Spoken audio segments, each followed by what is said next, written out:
I can feel the blood creeping up from the heathens. Got will, got fight, got pride, got reason. If they wanna go eat, then you know I'm gon' feed them. If you're coming for me, hope you're ready for a demon. I got eyes in the back of my head, I'm seeing. Take me for granted and you know I'm leaving. I'ma take what's mine with the webs I'm weaving. I could take this crowd from seeing to believing. Got a taste for blood and my tongue keeps bleeding. From the words I spit, so sharp, so freezing, so cold. Behold, frostbite they feeling. I could tear you apart or I could go heal them. Don't believe in fate, don't believe in ceilings. I just need a taste and my mind starts peeling. I don't pace myself, I grind on kneeling. Got lust for change, I just love the feeling. I ain't gonna give up.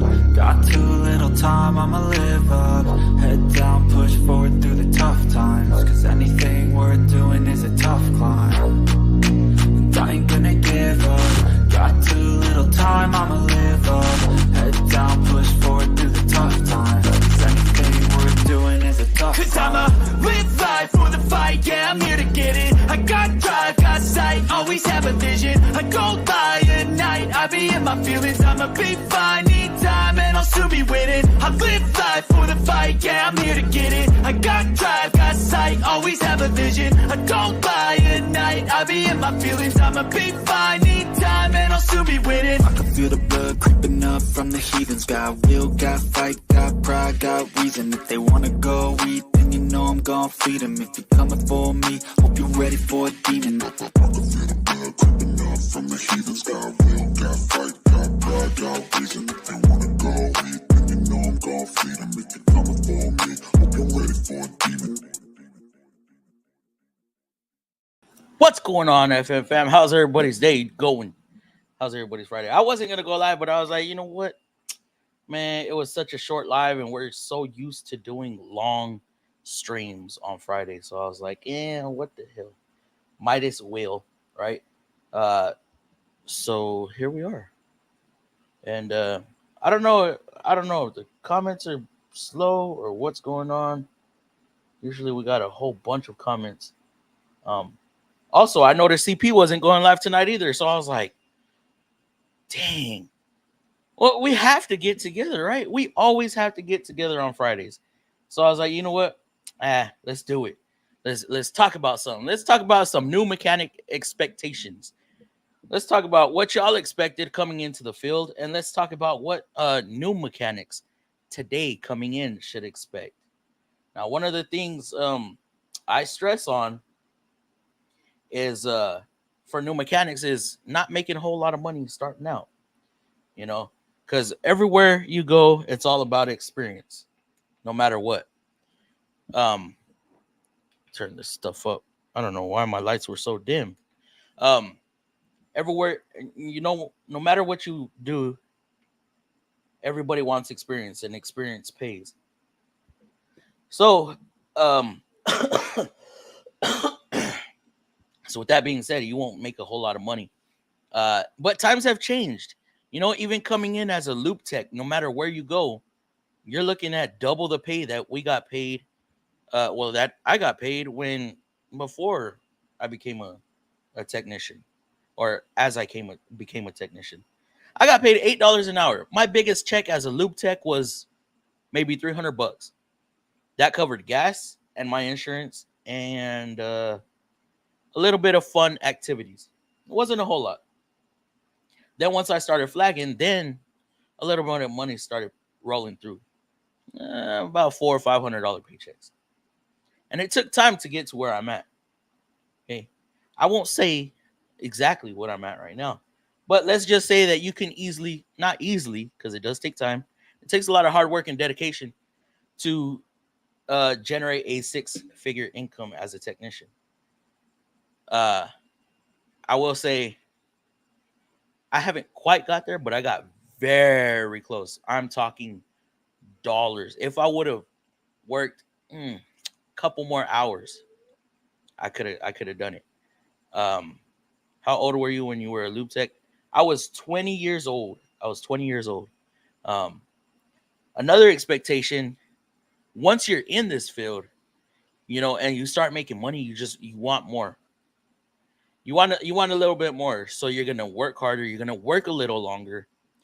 Hell, right now there's days that I don't even go home till 7, 8 o'clock. I don't see Quick Wrench in here yet, but there's days on Fridays where it's 10 o'clock and he's barely on his way home from work. That's crazy. It's not crazy. It's just when you have a lot of work, man. And you sometimes this is the thing about technicians too. I don't know about y'all, but when you're making money, you don't feel tired. Yeah, you might feel a little exhausted on your day off, but we get into a motion to where it comes natural. So a lot of time spent away from home happens. Um, and like today I went into work. It was my vacation. I took vacation this week, and I didn't make anything Monday or Tuesday. I had like 3 tents, guys. I had a couple inspectors come out and inspect some vehicles. I can't live just off of vacation. Let me tell y'all that, because as a flat rate tech, they use our average hours and then pay us that per day. There is no way I'm gonna survive on 3 days of vacation. No way. So I got some approvals. I said I'm going in. I'm going in Friday. I got everything I needed to get done today. So I came close to making my 40 hours. Not quite, but I got close, and I'm satisfied. Okay, I make it's still gonna be a decent check. Let me just say that. Um, so a lot of time spent away from home, low paychecks as you start out, which it's probably now you could probably make $500-600 as a loop tech easily, easily. And you can't be one of those people that always want to go home, always want to go home early, always want to take a day off just because you feel like taking a day off.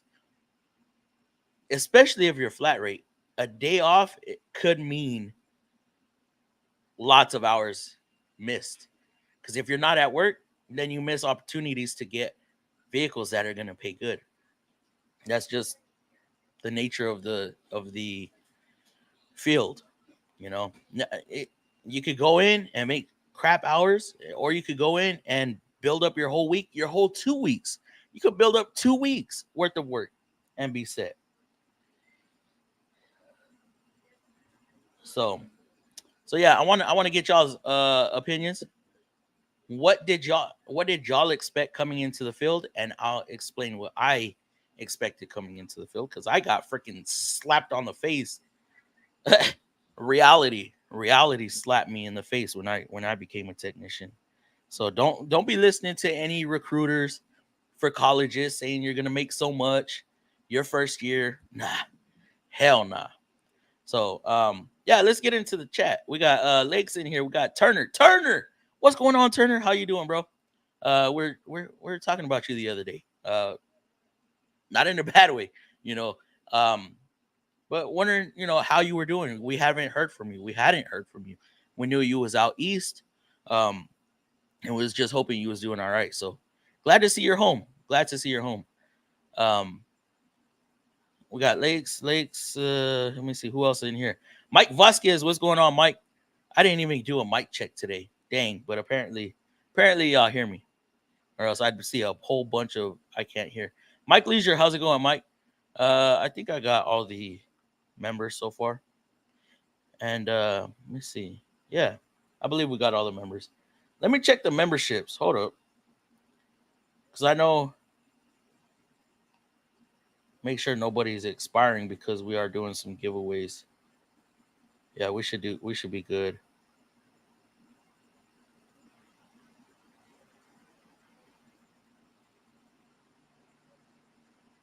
Yeah, rejoin 14, 17, 21. I think we're good on the memberships. Actually, no, we got some memberships expiring in a few days. So make sure y'all. I haven't uploaded a whole bunch of content lately. I've been busy with life. Yeah. But yeah, make sure y'all re-up y'all's memberships. Come in July, we're gonna do another member giveaway at the end. When's the last Friday of this month? I believe next week. Next week we should be doing the 30,000, 40,000 member. 30,000, 40,000 subscription giveaway, which I'll let y'all know. I'm giving the scanner away. Y'all remember that the launch I have? Yeah. I bought one on the last day. I was like, ooh, I'm gonna give this away. So yeah, if you didn't buy a launch scanner from when I had that discount, you have an opportunity to win. And man, I hope one of y'all win. I really hope one of y'all win. Y'all will win. Trust me, one of y'all will win. But anyways, yeah, let's get into the chat. Fred, what's going on, Fred? What's up, Fluffy? I'm back in the States, able to catch your live. Are you able to say where you were? Are you able to say where you were, bro? Sup from Utah. Utah Trucker, how's it going, brother? Hell yeah, brother. How's it going, Lakes? How are you doing, my dude? What's good, fam? Easy Tech Joe. Easy Tech. I got it. I keep forgetting it. You need to email me and remind me, yo, Fluff, send me that damn magnet. I keep forgetting, bro. I keep forgetting. Hey, Fluffy, what's going on, Turner? How you doing? Turner, are you green? You should be green. Let me see, Turner. Turner, I'm gonna try. Let's try this, Turner. If you want a magnet, send me your freaking address, bro. Because your badge is green. That means you earned yourself a Fluffy Mexicanic magnet, bro. What's up, Turner? Hey, Lakes. Little bit of what? Oh, we missed him a little bit, just a little bit. What's up, Turner and Lakes? We miss you, brother. You definitely we did.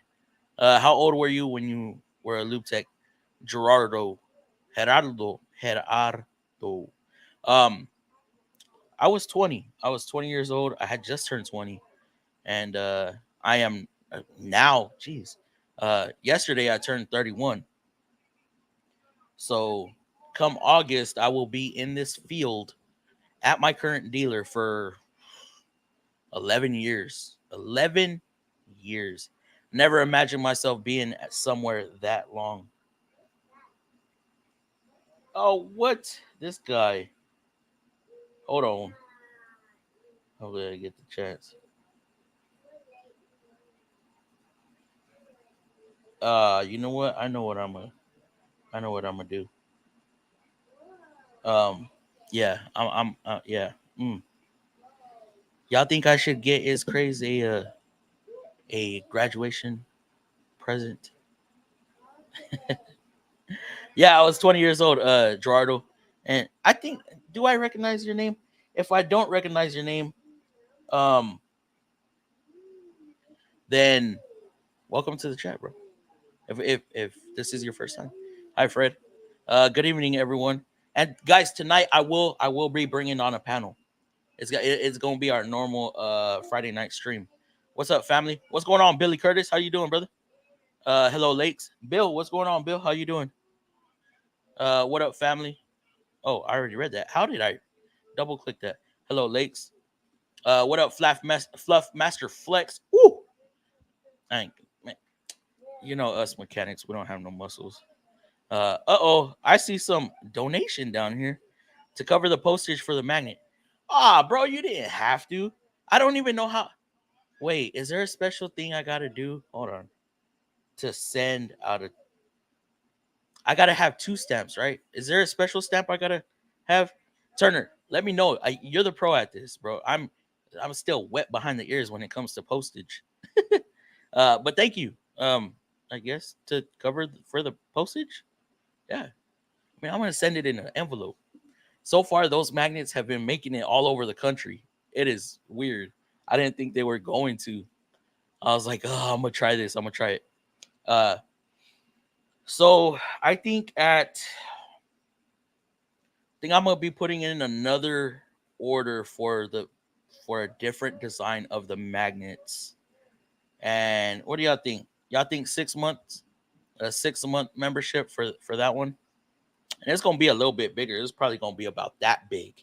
Yeah, it's gonna cost a little more money, but that big. Yeah. Thank you, Turner. Even though you're saying it's for to cover the I don't know dollar postage. Let me see. Let me see. Where was I at? Oh, right here. We left off right here. What up, Fluff Master Flex? What's going on, Mike? I am home and alive. No major burns. Still have my eyebrows. What about smoke inhalation? That's what you got to be careful for, is the smoke. Hey, Bill. Hello, Bill. A lot of new mechanics, especially those who went to school, think that they will come in making 25 plus. I'm referring to diesel techs, but then reality hits. What's funny is the people telling you, okay, this is where we all get this assumption. We get this assumption because we have recruiters for tech schools. These recruiters know not a damn thing. I say not a damn thing about automotive. Okay, I'm gonna emphasize that again. They don't know a damn thing about automotive. They are basically just selling you a freaking uh what's it called? Uh college application. That's all they're doing. They're just That's all they do. They my recruiter, he came from, fuck, I don't remember. He was like a freaking store manager or something. He was a salesman. I don't remember. He was a salesman, and that's what they do. They sell. They're just like a. Never mind. I'm not gonna say that. Yeah, they're selling you a freaking application here. Apply, and then their job is to sit down and read to you stuff off of a paper that you should expect or may expect, or just basically get you ready and get the process rolling for you to get into the school. That's all they do. And I was told, oh yeah, um, your first year you'll be making 50 plus thousand a year. I was like, oh, really? My first full year, I didn't even clear 20,000. I was like, man, they lied. They lied. Welcome back, Sayer. Dave is addicted to making money. Oh man, he's got his hands in so many things. I'm a 15-year tech. I hit I hit 115 last year at Volkswagen. Damn. Now I don't want to know specifics, but what state are you in? What state are you in, bro? Hi guys, how's it going, Mike? Hey Lesser Leeser. Oops, Leeser. Yeah, yeah. There you go, Turner. Hello, M Leisure. Great content, my G. Carry on doing what you're doing. Hey, appreciate you, CW. Appreciate you, bro. Um, that means a lot. It means a lot. It means I'm doing something right. Oops. Hi, Turner. Welcome back. Let me see. No matter how much schooling you have, companies look at your experience. Experience is the best teacher. School don't teach a tech a lot. It's just a bunch of book knowledge.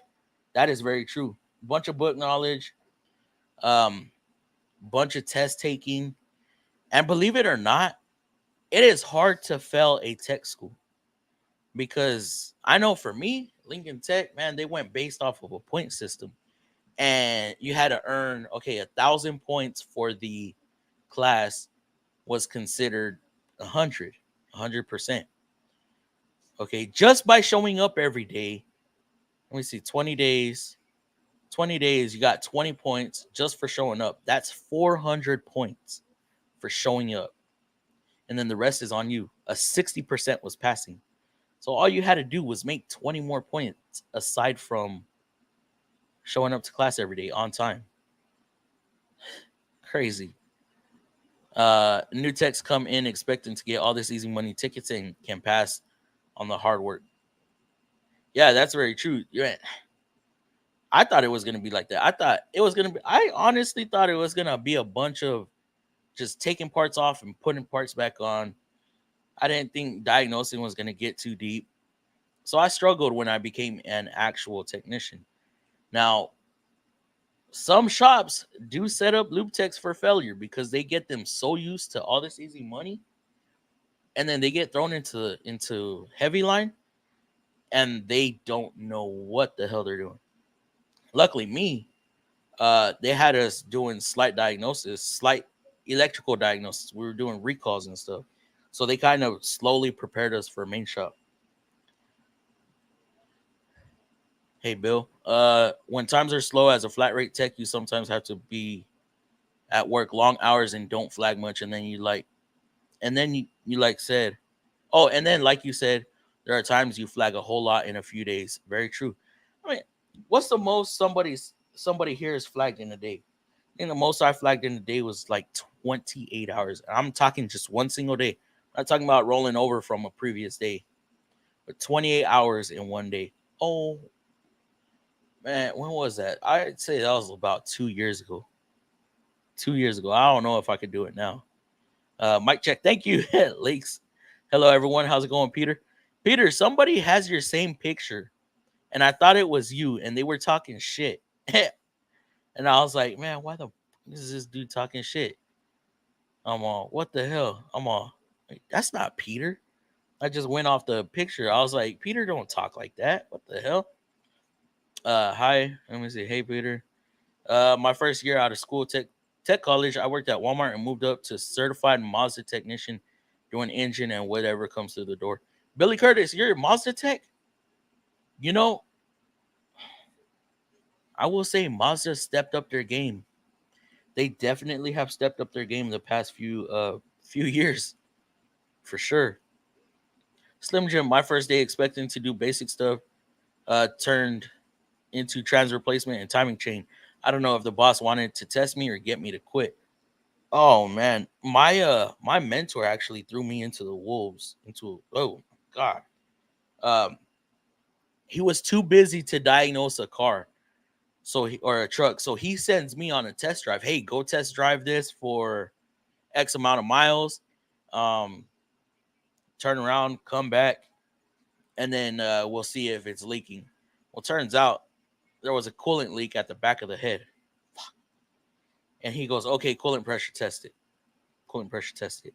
It's an active leak, slow drip, but it's there. So he tells me, okay, now start recommending a head gasket, this, that, and the other. All right, I'm doing as I'm told. I thought I was doing this for him. Then he ends up being too busy to work on it, so he gave it to me. I don't know what the hell I'm doing. It's on an old VG33. It's like a 2001 Nissan Frontier. So I did head gaskets in frame. Took me about a whole week to do it. And in the process, I ended up selling a front timing cover leak and a transmission on a Nissan Quest. These head gaskets were paying me like 14 hours. The transmission and timing cover was going to pay me close to 24, 25 hours. He stole it from me because he gave me his head gaskets. Yeah, he threw me into the wolves bad. I was like, man, are you serious? That's messed up. But anyways, I ended up working with him in our truck shop. And he was one of those guys that always had the headphones on, so he didn't talk too much. So I thank him in a way, because by him not really talking to me much, I didn't want to bother him. I was real like timid. So hell, I ended up sinking or swimming, and thank goodness I swam. I swam pretty far. And now, if it wasn't for that, I wouldn't be where I'm at right now. Honestly, if they would have kept me in our main shop with all the homies and stuff, all the friends, I probably would still be struggling to become a master. But sometimes you just need that push. Hey, you know what? Fly. Hi Fluffy. Hi everyone. Shade Tree Toolman. What's going on? Shade Tree. Hello Fred. Yes, I want one. You want one? What? I need one. What are you talking about? Mike. I was in London, Paris. Damn, you went to all of those? I lied when I started wrenching. I told them I knew how to do brakes, and they started me at $15 an hour in '07. Jeez, what the hell?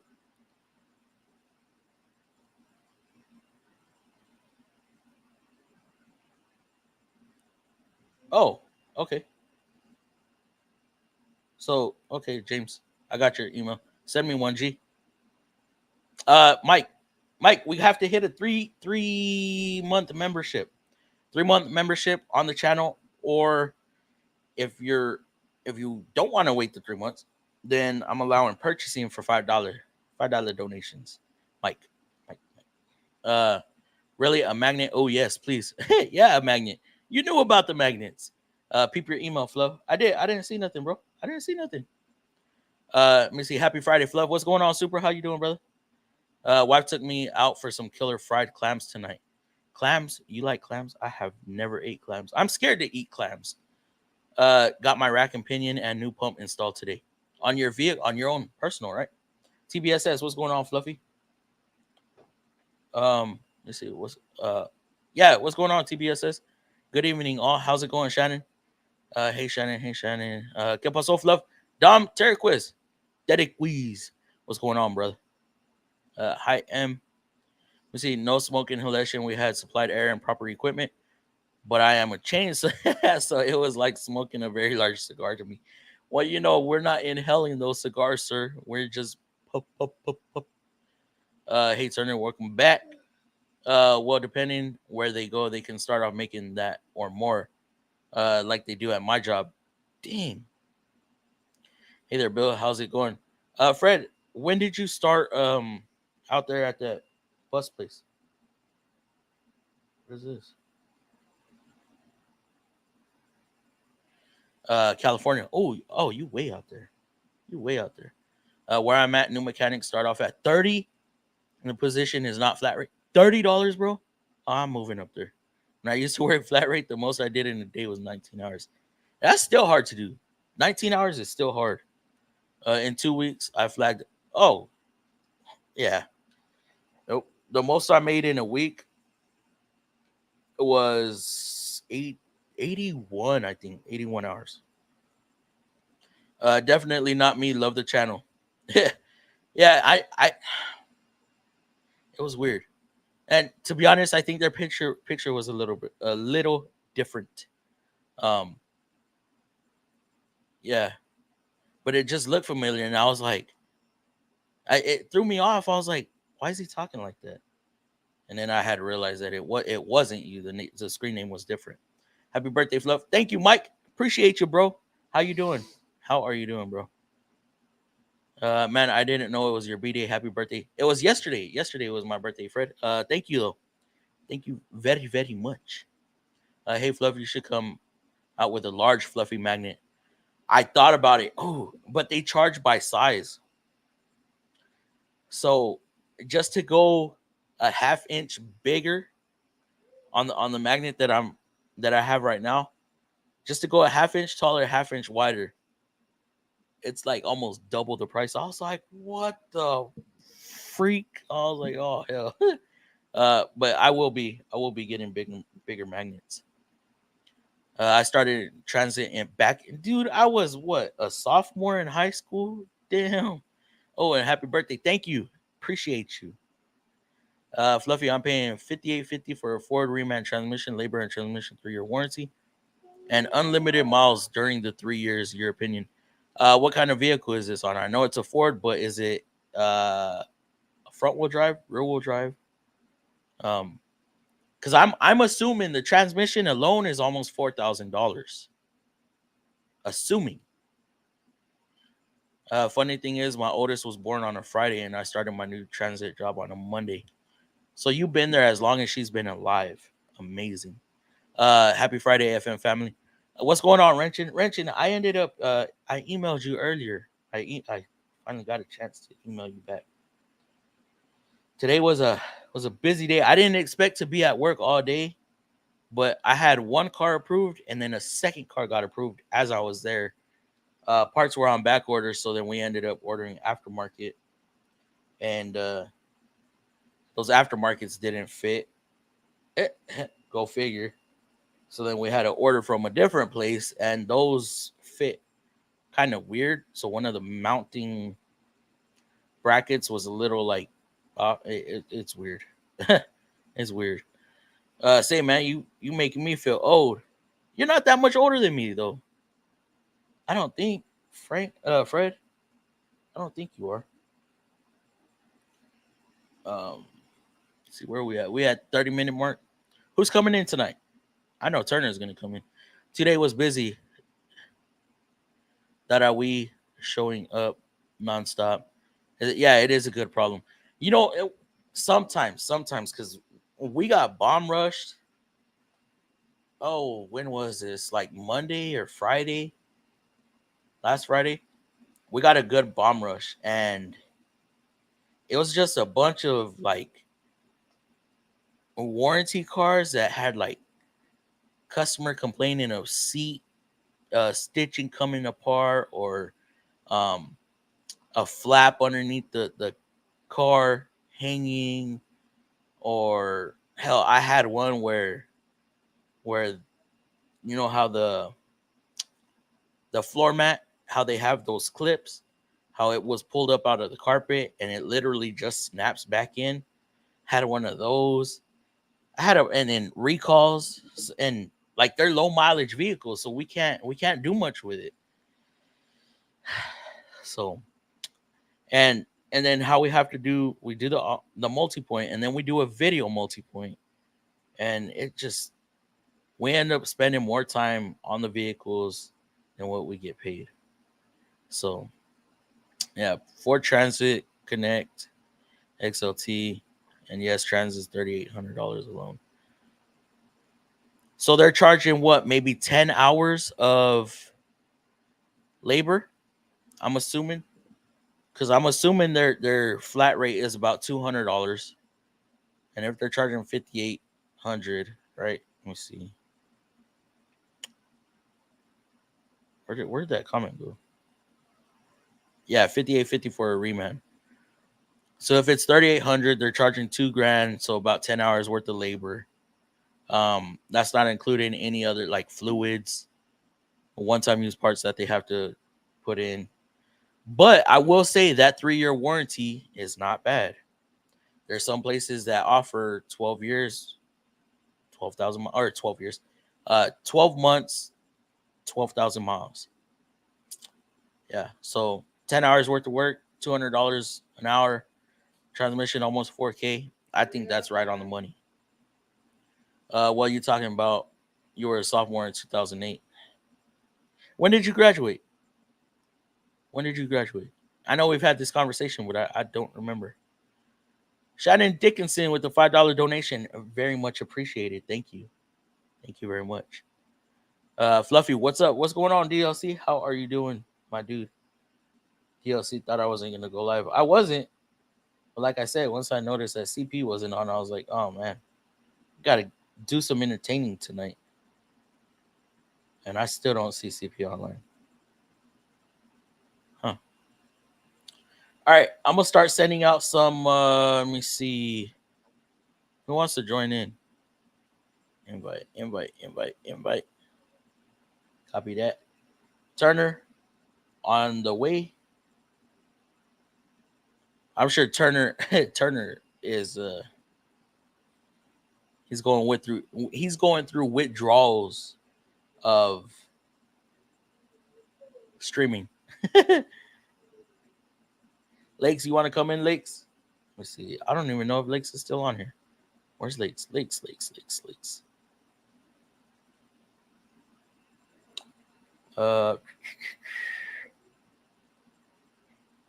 There we go.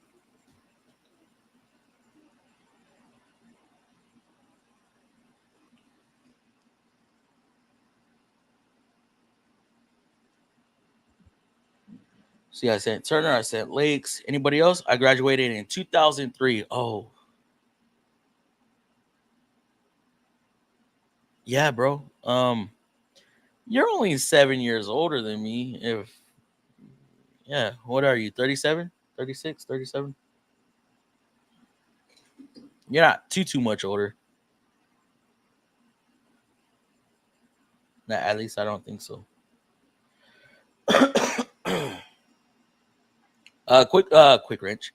Wrenching, you trying to come on or what? Did I send it to Lakes? Send.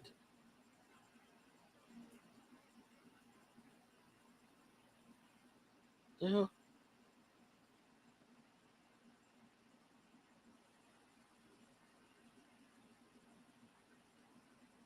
I'm confused now. Hold on. What's going on, Justin? How you doing?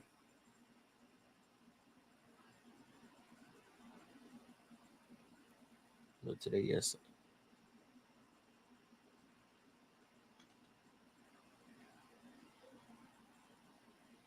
You brother.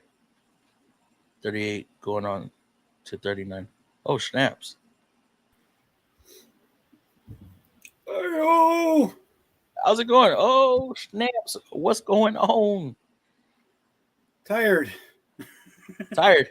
When'd you get in? Body's When sore. did you get in? Body is sore. Brain is tired. Oh, You excited to be back home?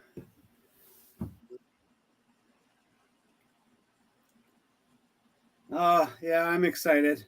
But now we got fire starting on this side. Oh no! What the hell? No.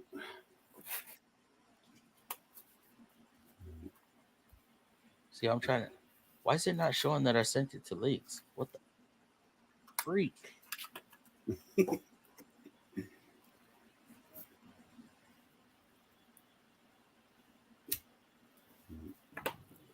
Bear with me, guys. I am trying to get this thing. Yeah, it does did I show I miss? sent it. All right. Huh? Did I miss anything exciting while I was away? No, not that I know of. Unless something went down in one of CP's or Quick Wrench's lives. But I don't know if CP went live last week. Yeah, I don't remember. I was years after you. How long after? Happy birthday. Happy to see you back in One Piece, Turner. I graduated in 06. Was supposed to have. So, well, I think that's a good thing, Justin. Wish I could come in, bro, chilling with the family. That's cool, easy. I There's did always get next some. time, bro. I did get some free toys from Lowe's up here in Canada. They donated a whole bunch of cordless weed whackers that we put saw blades on Oh wow. for clearing brush. But it was kind of funny. We had to have a generator to charge them. Oh my god. Solar powered?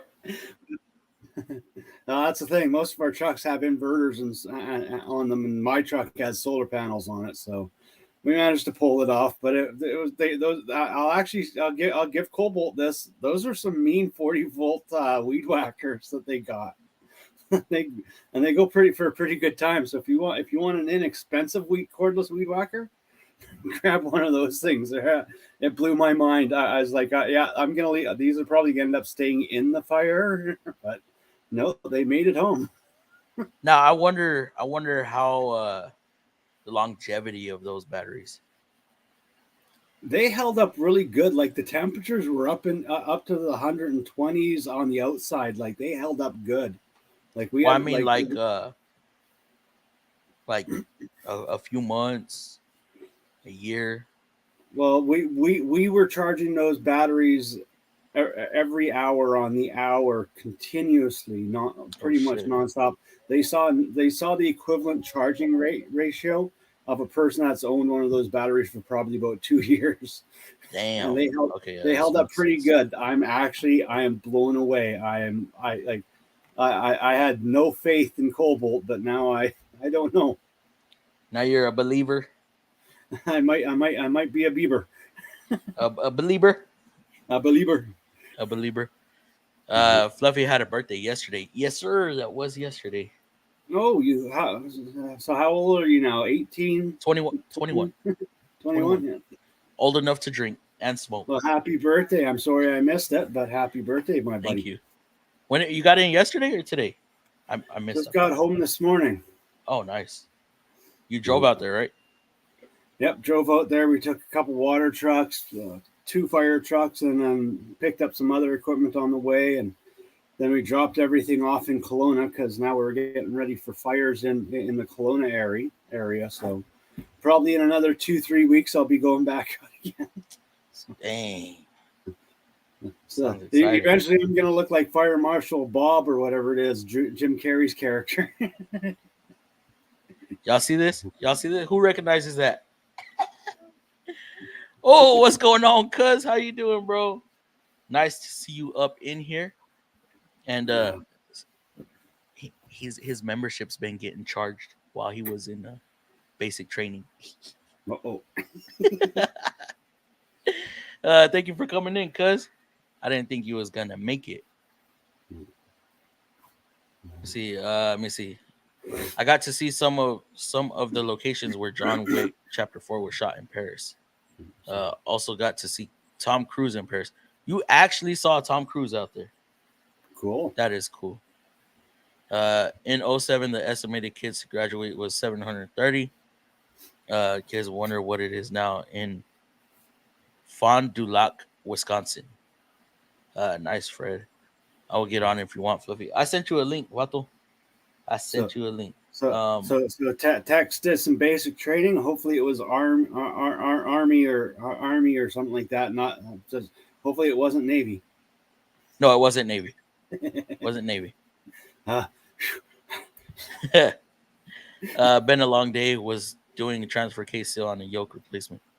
Justin, did you ever get that new job, bro?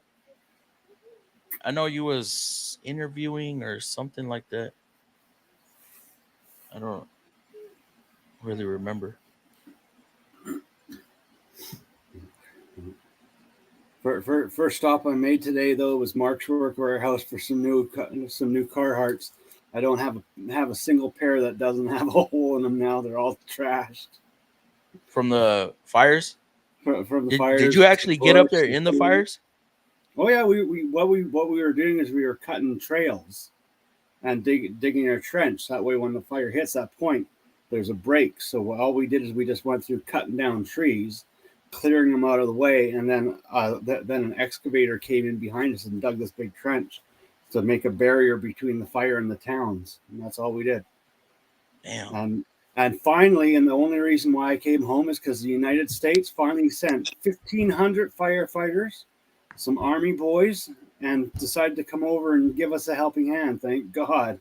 And we got some guys, got a whole bunch of firefighters from Germany, England, a couple from India, even China, through some fire equipment. So that's good. We finally got the world together working on one project for a good cause. So unfortunately, it's a cause that should have never happened, but from the ashes, look at the world will rise.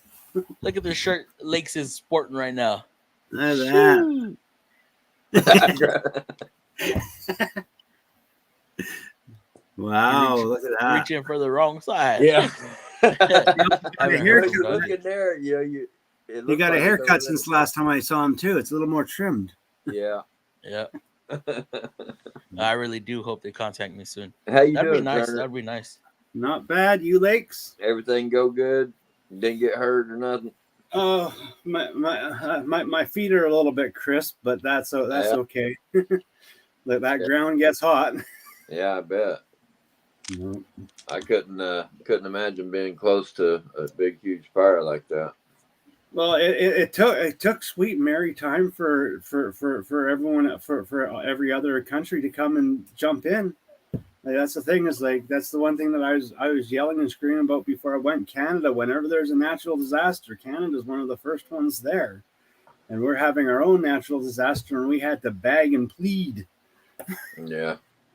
Like, well, at least everybody's finally chipping in.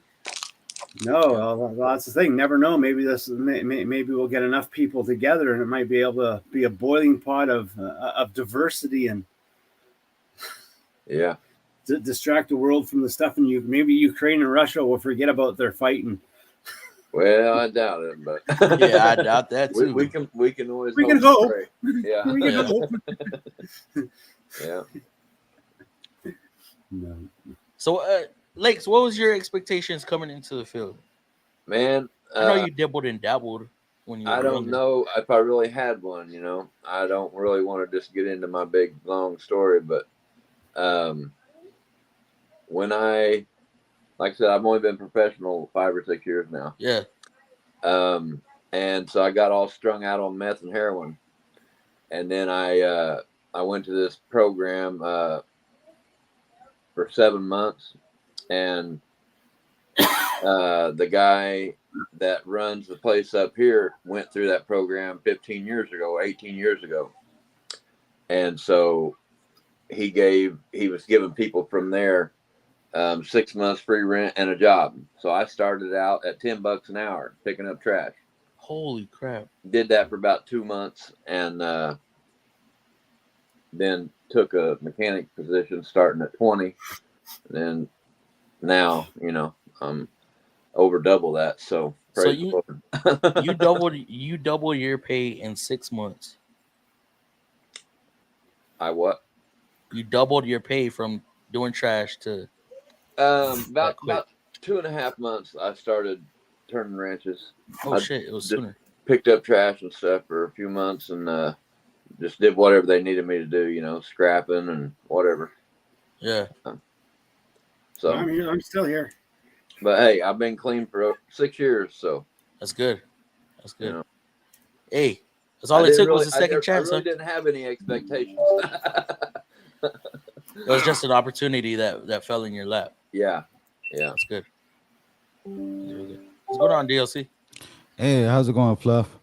Hey, how's it going, Lakes? How you Turner? doing, brother? Hey, I'm liking that shirt there, Lakes. Yeah. Look at that. Reach for the right side this time. I don't know. I know I ordered one and it came in too small. And Oh, Fluff's yeah? like, yeah, you gotta order it a size bigger. Man. Yeah, so For I that think I premium got a tee. 2X just about right. yeah. The premium tee runs small because of the material. Hey Turner, I got a couple questions for you, man. No way. No, nothing bad or anything. Hey, what caused those fires over there? Fluff was telling me about that. Actually, we had the whole entire thing is some of it was caused by natural causes, but there was a lot of fires that were set by arsonists that Really? literally went out intentionally set the fires to lay the flame under this whole entire the global warming issue. Like literally, that's the problem with eco freak. Well, I call them eco freaks, but the eco people that fighting for the better environment. They'd rather destroy the environment to get their point across instead of stand out and try to protect the environment. Like the oil pipes, the three that we had blow up in the last couple of years, those were sabotaged and done by eco-terrorists that were trying to make a point. Well, if the line blows up, oil's going to go everywhere. Well, the only way it's going to blow up is if you put a bomb on it. But that's the thing is, but the RCMP had footage. And and we had other people that had live footage of people setting these fires, but our government suppressed it. They told the media, no, don't show those videos. Tell everyone it's global warming. Like I don't know if you remember like the stuff that was happening over there when we were having those fires a couple years back, right there in Colorado. California. Yeah, California, Colorado, and my brother at the time was living up there, and they were talking about it. But if you guys want to protect the forest, you got all that brush and all that dead stuff that's there, and in Colorado, you had those pine beetles or whatever that were like eating the trees or whatever, so making them hollow and dead and stuff like that, so they were easy to catch fire by lightning strike or whatever. But also there was like you said, people setting stuff ablaze in California, Colorado, and I think Arizona at the time. I believe, I can't remember. It was a couple of places that were on fire. Well, the big thing that makes it in North America, the thing that makes a forest fire so dangerous is because when we did forestry, we didn't replant trees appropriately, and we didn't clear the brush properly and prep the ground before planting trees. So all this underbrush grows, and when these trees grow over top of it, it becomes a canopy, and you have all this underbrush that's dead and decaying, and it's more flammable. So in a way, if we control these fires properly, the fire, like Mother Nature, will fix itself. It will get rid of all that underbrush, and new trees will grow without that underbrush, making it harder for future fires to happen. The thing is, though, is you have to control the fire to keep it from getting out of control. So the idea right now is to control the fire, let it burn, and keep and in sections. So that way, when new growth comes in, it won't be undergrowth and underbrush. So there's some benefit to a forest fire, but there's really bad effects to the forest fire. So it's a fine line of control and maintain as you go along. But that's the thing is our forestry is what made it so easy, because when we started forestry, that's when beetlewood started becoming an issue, because now we started having foreign equipment coming in, foreign supplies coming in to do this forestry. We had seeds coming from foreign agencies that had these beetles and that in it, but also the type of tree that we were growing are more tasty to them. But it's like, but that's the majority of most of the fires that we've seen in the last 20 years in North America. The primary cause of them are there's ignorant campers camping during the winter, not knowing how to put out their fire in the wintertime properly. That fire doesn't go out. Like, it burns in the bottom of the ground and stays smoldering. It stays smoldering for months, even years. But then the other big factor are arsonists. Like I said, there's a big problem with these environmentalists. They'd rather damage the environment to get a point across. And that's what most of our natural disasters lately have been in North America caused by, are these people that would rather see it all burn to make their point. It's just like the pipelines, like down in the state side and stuff like that, and power plants and stuff like that. A lot of it has been sabotaged. What do you feel? So sorry, Fluff. One more question for Turner, because I've been wanting to, since he's been gone for a while, I've been wanting to ask him, because you said he was out there. Just one more question.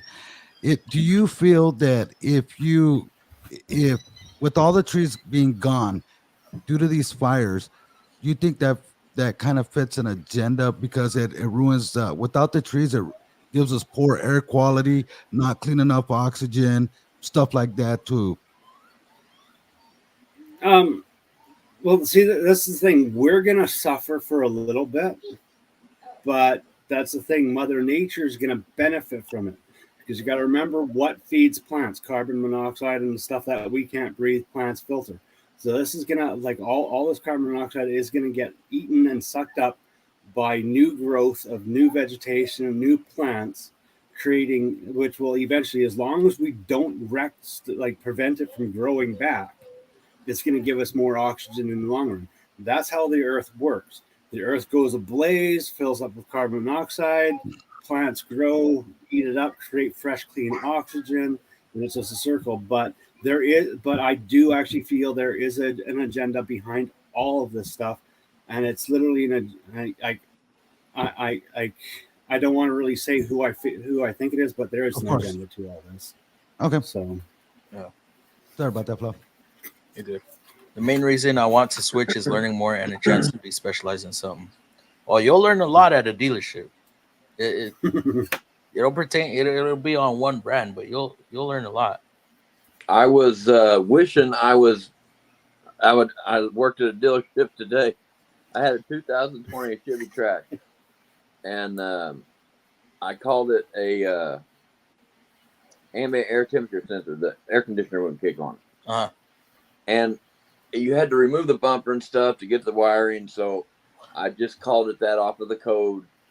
I didn't get up in there and check my wiring and stuff, because I diagnose everything and then the work goes out. So I don't want to be in the middle of a job, Yeah. So I changed the sensor and it didn't fix it. Took front bumper off, and it had been in a wreck and they forgot to plug it back in. Thought for sure that was going to fix it. What I ended up having to do was a CAN bus recalibration. What the hell? Never on heard a of Trax? it before. Never heard of it before. But I figured at a Chevy dealership, I would have knew that if I worked there, Yeah. But probably an hour and a half I wasted researching and trying to figure this and that out. Oh, it happens to us. Man. It happens to us. I mean, I don't know if you saw that Frontier that I had the other day, where the locks were going all crazy. Yeah. I haven't fixed it yet. Oh, really? That one, I'm lit. I'm the one throwing you a was thinking BCM body at it. control module. Yeah, I'm literally throwing a BCM at it. Yeah. Just because everything to the BCM is normal. Yeah. But the BCM is reading stuff that's not going on. And well, we have our keyless entry in there. So, huh? I said the BCM controls the locks. It controls the locks. It also has AC not working, which the AC switches go into the BCM, and then the BCM talks to the IPDM to turn on the compressor. So, and you guys can't do bench programming, can you? Because if you separate the module and program it individually from the vehicle with fresh calibration without any interference or external signal also trying to go into the box at the same time, sometimes that will fix the issue. I've run into that a lot where I have to bench program stuff because if I do it in the vehicle, it doesn't always work properly because there's still communication going on. So not only that, but it had a no start condition, security light. So first thing I did was scan it. It had lock mode, security stuff that has to do with the security theft. The PATS module. The NATs. So I was like, okay, let me clear this lock mode because sometimes if a key's not programmed, they try to turn the key, it locks it up. But this thing wasn't even cranking. I was getting starter signal from the ignition switch all the way to the IPDM, and it still wouldn't crank. So I'm like, what the hell? So then I was like, you know what? Let me just try reprogramming the key. I go to reprogram the key, and my security light goes away. Once that happened, I still couldn't get cranking, but I'm like, man, it's too hot out here in the sun to diagnose it out there. So I went, got my power probe, set power to the starter solenoid, and it started. I drove it in, and then the locks just start going crazy. I'm like, what the fuck?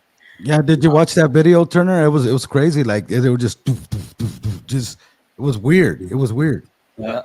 I've seen it on a couple Nissan vehicles. I've actually recently, while I was away, saw a killer rear hatch. The thing would slowly start to open, and then halfway it would slam itself shut. And that was one of those Nissan Murano things or whatever it is. Yep. It's like it was a killer car. But yeah, no, I've seen lots. So it was opening up on its own. No, they'd hit the button, it would start opening it up, and then it would get about 3/4 of the way, and it would just automatically close like crazy fast. It's whap. Yeah. Wow, that's dangerous. I know what it is. It's the motors aren't seeing the same number. They're uncalibrated from each other. It makes you second guess if you want to get one of those vans with the self-closing door. Just you might be walking through and wham, crush you right in between. Well, this is why I like my truck, because I actually had a newer truck at one time that had power windows, and I just what up, had babe? my hands I don't know if I said what's up. Sitting on the glass, and the window just started to go up on its own. Like literally, the window tried going up on its own. Similar journey, and we got a second chance. Awesome, bro. Yeah. I'll have to check that video out, Fluffy. I don't think Turner has seen your setup, Lakes. Oh, yeah. With all the lights and stuff. Have you seen it lit up, Turner? It looks pretty cool. I don't think I have.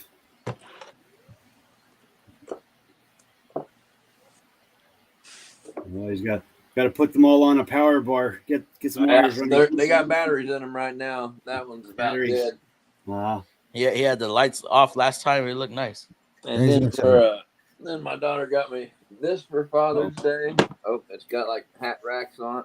So I'm gonna hang my Lakes hat up there, my Fluffy hat. And then I got some 1/2-inch drive swivels. Did you see that short? Cool. No, I got a lot of gear wrench, right? Yeah. Yeah. So that'll work. That's awesome, Lakes. Great job. Thanks, Shannon, JWC. I was up at ABC distributors today. Had to get back, but I'm gonna stop by one day. ABC, what is that? JWC. I believe that's where I got all these signs and stuff. Oh, okay. Oh, y'all are in the same area. He comes up here, I guess, sometimes. Gotcha. That's what my cousin does for national parks in the South. He gets control fires to help with new growth. Is that what that is? Because I see every now and then, normally in the summers, we'll see like medians, like fire trucks out there, but they're burning patches along the medians or along the shoulders. Yeah, the controlled burns. I At least always here, thought that's what they call them. I always thought they were just from cigarettes or And, something. and believe it or not, they actually have fluff. They actually have, like, especially around the interstates and stuff like that. They actually pay people when you got open fields, like you've been I-35 North, right? And you got all that land there, and you'll see controlled burns. It's not all of it, but you'll see a nice big pile of wood and stuff like that, Yeah. and grass and stuff. But they're controlling it to make sure, so the stuff don't catch fire like wildfires and whatnot. Did not know that. Back in the 80s, they Parks Canada used to have a program with the natives and that, where they take a bunch of high school kids and some of the local native communities and that, and we'd work together and we'd all get trained in actually doing park control, where we go take all the dead heads off the trees and stuff like that, any branches that could fall on someone, stuff like that, and clear all the underbrush out and burn it, all that stuff. And that's the reason why I was able to go out to do these fires, because I was actually trained and stuff like that. And so, but yeah, that's the thing. Like forestry in modern civilization is a lot of science. So, was supposed to meet up my Snap-on dealer. This is his last week before retirement. Oh yeah, you were gonna get all these deals, right? But I'm just going to his warehouse next week to get whatever he has left on the deal. Hopefully he could get those for a good one heck of a deal. Hopefully. Hell yeah. Well, tomorrow at 9 I'm a little o'clock, I'm a little jealous. According to the comments, I can't afford Snap-on. They say Dude, I they're shop at expensive. Harbor Freight. They're expensive, man. They're Hey, expensive. I've but been they're not. I think they're I've been doing overpriced. a lot more Amazon shopping this last year. Yeah. Oh, definitely. A lot more. And what's funny is you'll need an odd freaking tool that the truck wants stupid amount of money for, and you go on Amazon and they have the same freaking thing. Yeah.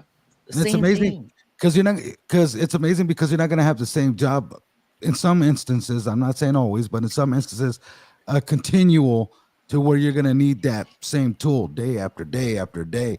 And they want, as an example, $500 for that one tool. Like, Yeah. it makes no sense. You only need that once or twice a year. That's insane. See, I know you know of those state axle nuts. You know which ones I'm talking about, Lakes? Where they have like a divot. Yeah. You have to pop that part that they bend. Yeah.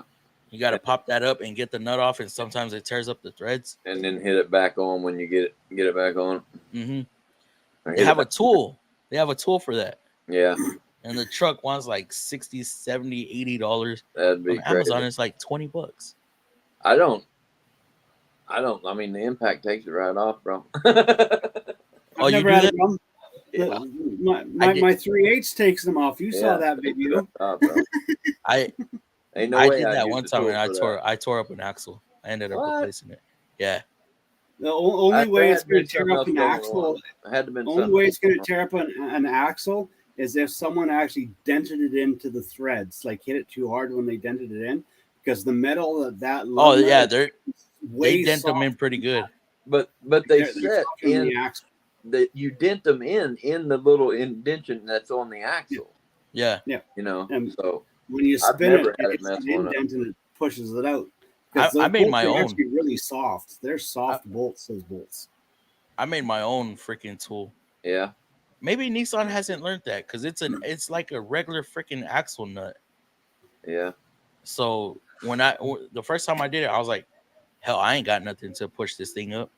So I just half inch all the way off, and then I was like, it was smoking and everything, and all my thread like wanted to weld the, when the nut starts welding itself. Yeah.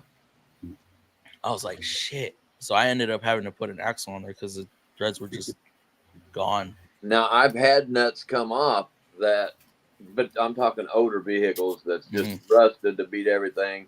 And once you get the nut off, like you said, it's smoking and your threads are just kind of like melted on top of each other. And, yeah.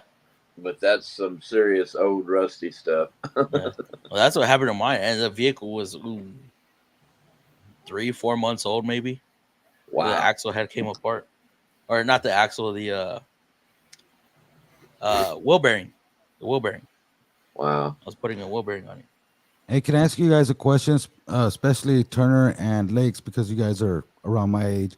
Do you feel that the tools today are better quality than than yesterday, like back then when we were growing up? Like the Actually, snap-on, or just Oh, in well, any tool in general, are they better today or our better metal, quality today than then? our I think metallurgy today is really good. I think if you take a good brand name from the past and a good brand name from the future, it's probably a little bit less, in my opinion. Now, if That's you're how I talking feel. like old junk Great Neck or something, you can't compare, but I I feel don't. like it's just all quantity based. Like they're Yeah, so I in mean a they still make hurry, some good tools, factory made but stuff. I don't think they put the craftsmanship in them like they used to. Right, I can right. I can actually say when it comes to the impact sockets for Snap-on, the metallurgy and the new Snap-ons are a lot better because I did get a new set of the new impacts, and I haven't shattered one. The old Snap-ons, the old sockets used to shatter. The new ones they may deform, but they actually stay functioning. That's the thing is our metal, like the metallurgy that we use now actually allows more flex and give in the tool, where the older metallurgy was very rigid and brittle. When under force or stress, you had a lot more chance of it actually shattering or snapping. Well, if But I ain't when it comes mistaken, to hardness, I think the older Yeah, metal Justin, was that is harder. so far of a drive, bro. So, impact sockets are actually made out of a softer metal Yeah, because they're used on impact. That way they don't snap, yeah. if they're made right. Yeah, because could it be that back then they didn't have I don't know, like a bigger assembly line like they do now, to where they could be mass produced today than what they were back then? So you think the quality, like you said, Lakes, the craftsmanship has gone out and just allowing machines to be able to do it. And it's for most of them it's all about money. I think back in the 80s or whatever, they actually cared about what they they was did. making, and they Quality. wanted it to Yep. be. That goes for a bunch of things, Goes not for only just vehicles. tools. It definitely goes for vehicles. Yeah. The I difference mean, about back hell, then is you didn't have to have quantity to make money back then, It because was things were quality. more affordable and logical and reasonable. Like you could buy a house for $20,000 and still have money left over at the end of the year and stuff and like it'll that. withstand freaking tornadoes and stuff. Now you blow But on a that, but, freaking wall and it wants to crumble. but that's the thing is quantity makes money. And back then we weren't wealth driven in those days. We were quality driven nowadays. But nowadays we're in a wealth driven economy where we have to mass produce to make the volume that we need to in order to afford our expansion of our company and lines. See, back then we had very limited amount of what we have nowadays. Like if the internet wasn't invented, we'd still be in the same scenario that we were back then, manufacturing stuff in North America, not wealth driven and that. But once the international I market agree opened with up Lakes and we that could that drive order would be stuff too far. in, it just took everything away from us. Well, if Exactly. you look at it, and a good example is My if you pops look at here. the ancient roads of Rome, they still stand today compared to the roads you see today. They're constantly paving and stripping and paving and concreting. I mean, stuff just doesn't last. But if you look Yeah, at but the labor was ancient free roads of back then. Rome, they're still there. It's weird. Well, that's because labor was free back then, and moving rocks was free. Nowadays, moving rocks is not free. If we built roads the same way that they did back then, it would actually cost probably about 10 times the amount that it does to make a concrete or paved road, because Well, setting those stones, each stone one by one in place, even with a machine, it still would cost way too much. And that's why the quality is different, because it was man-made by man hand over like and like that's the thing is machines can make stuff, but honestly I don't think a machine will ever have the conscience enough to make a quality product Yeah. in I'm gonna any let way, Ru- shape. I'm gonna let Turner run with this comment. Sam Strother says, guys, my pop says I should learn hydrogen engines. Your thoughts? Hydrogen, no. Hydrogen power cell, maybe. Hydrogen as an actual fuel in a tank, unless it's on a commercial vehicle, a commercial application that has room to safely store the tank. That's the only place it's going to be. In a non-commercial situation like your daily driver, hydrogen's not going to be a reality because there's too many dangers in it, the storage of it and stuff like that, and the refueling of it. Now, a hydrogen power cell might be like where you're actually using it to create electricity instead of an actual combustible fuel. That will be a possibility. But hydrogen as a fuel cell, unless you're in the heavy duty commercial industry, don't be too excited for it, because in a non-commercial application, it's never going to be practical. So what do you think about Toyota trying to go for hydrogen? It's going to fail because those cars are so tight, so small. The back seat, you can't even put a baby seat in the back seat of that thing. There's no room in it. It's not safe, and an impact on it. Those tanks might hold up, but that car is going to buckle in on you so bad, and you're going to be squished to those tanks. It's not funny. It's not a safe. It's not going to be a safe vehicle in any way, shape, or form. Not because it might explode, because there is no room for safety in that vehicle. Like it's going to fail. It's literally going to fail. Like if a hydrogen power cell, battery cell, or something like that. Those work. We know that they work. We know that we can sustain them. We know that we can put them in vehicles and stuff like that. But as an actual combustible fuel in a combustion engine, it's not going to be a realistic thing. Like you'll have more faith in electric vehicles over hydrogen for a reality. But and those explode too. We've got other ways of fueling current vehicles that we have now. We have more plastic than we have oil. That can't be recycled, but that can be turned into more fuel than any oil that we have. And it seems to be an endless resource. And it's a cleaner burning fuel by 80%. 80% less emissions and carbon than any other fuel out there. Recycled plastic. Why don't we invest in that over everything else to get us by till we have the infrastructure for electricity? Let's clean our world up while we work towards a better world. Thank you, Lakes. Or thank you, Turner. I don't have a clue on hydrogen. Me either. Me neither. Bad BCM can cause weird issues. A bad module in general can cause weird issues.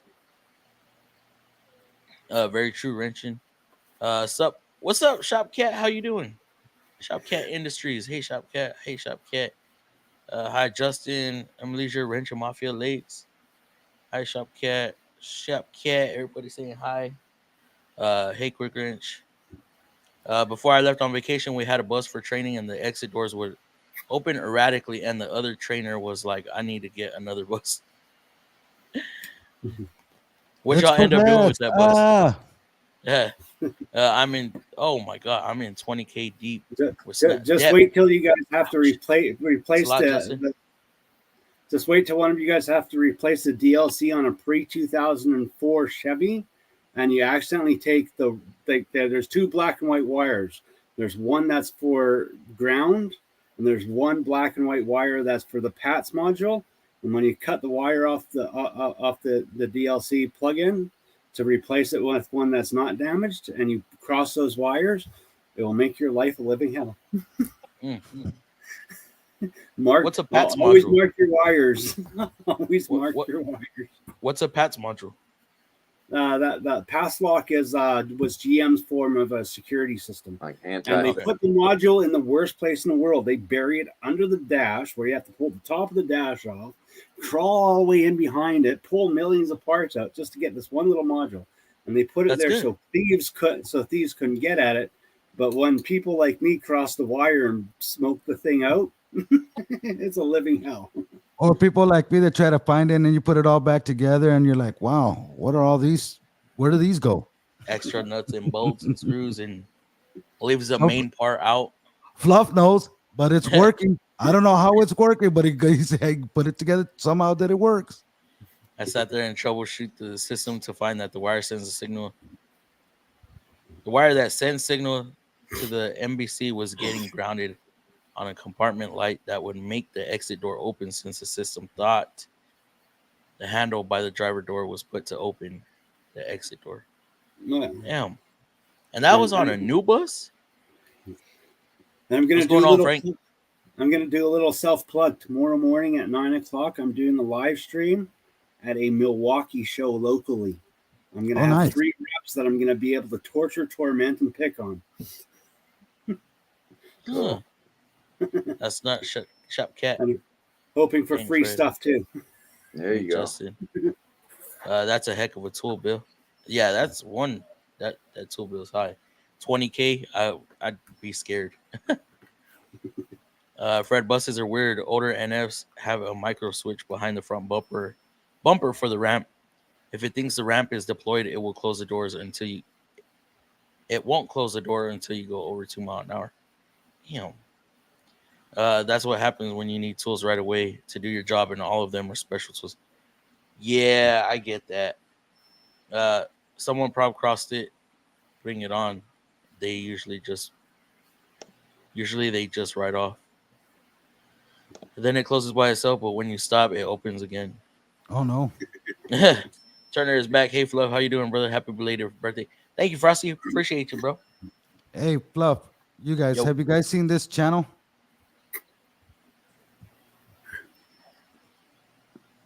What's that new tool or what's The that? Tool show? Yeah, Mm-mm. yeah.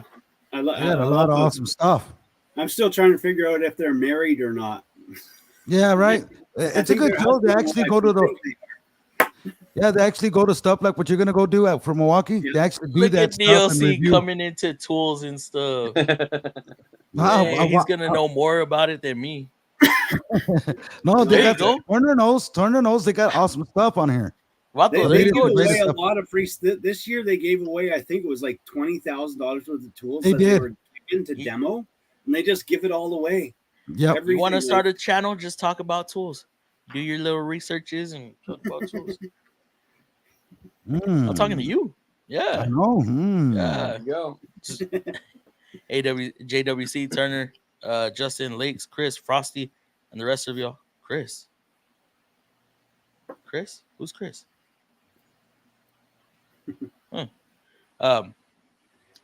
I think the tools were better quality back in the 80s and 90s. Going back to that, I mean, look at furniture. Yeah. Furniture was a lot more stout back then. I don't know if it's because I'm bigger, but anyways, 100%.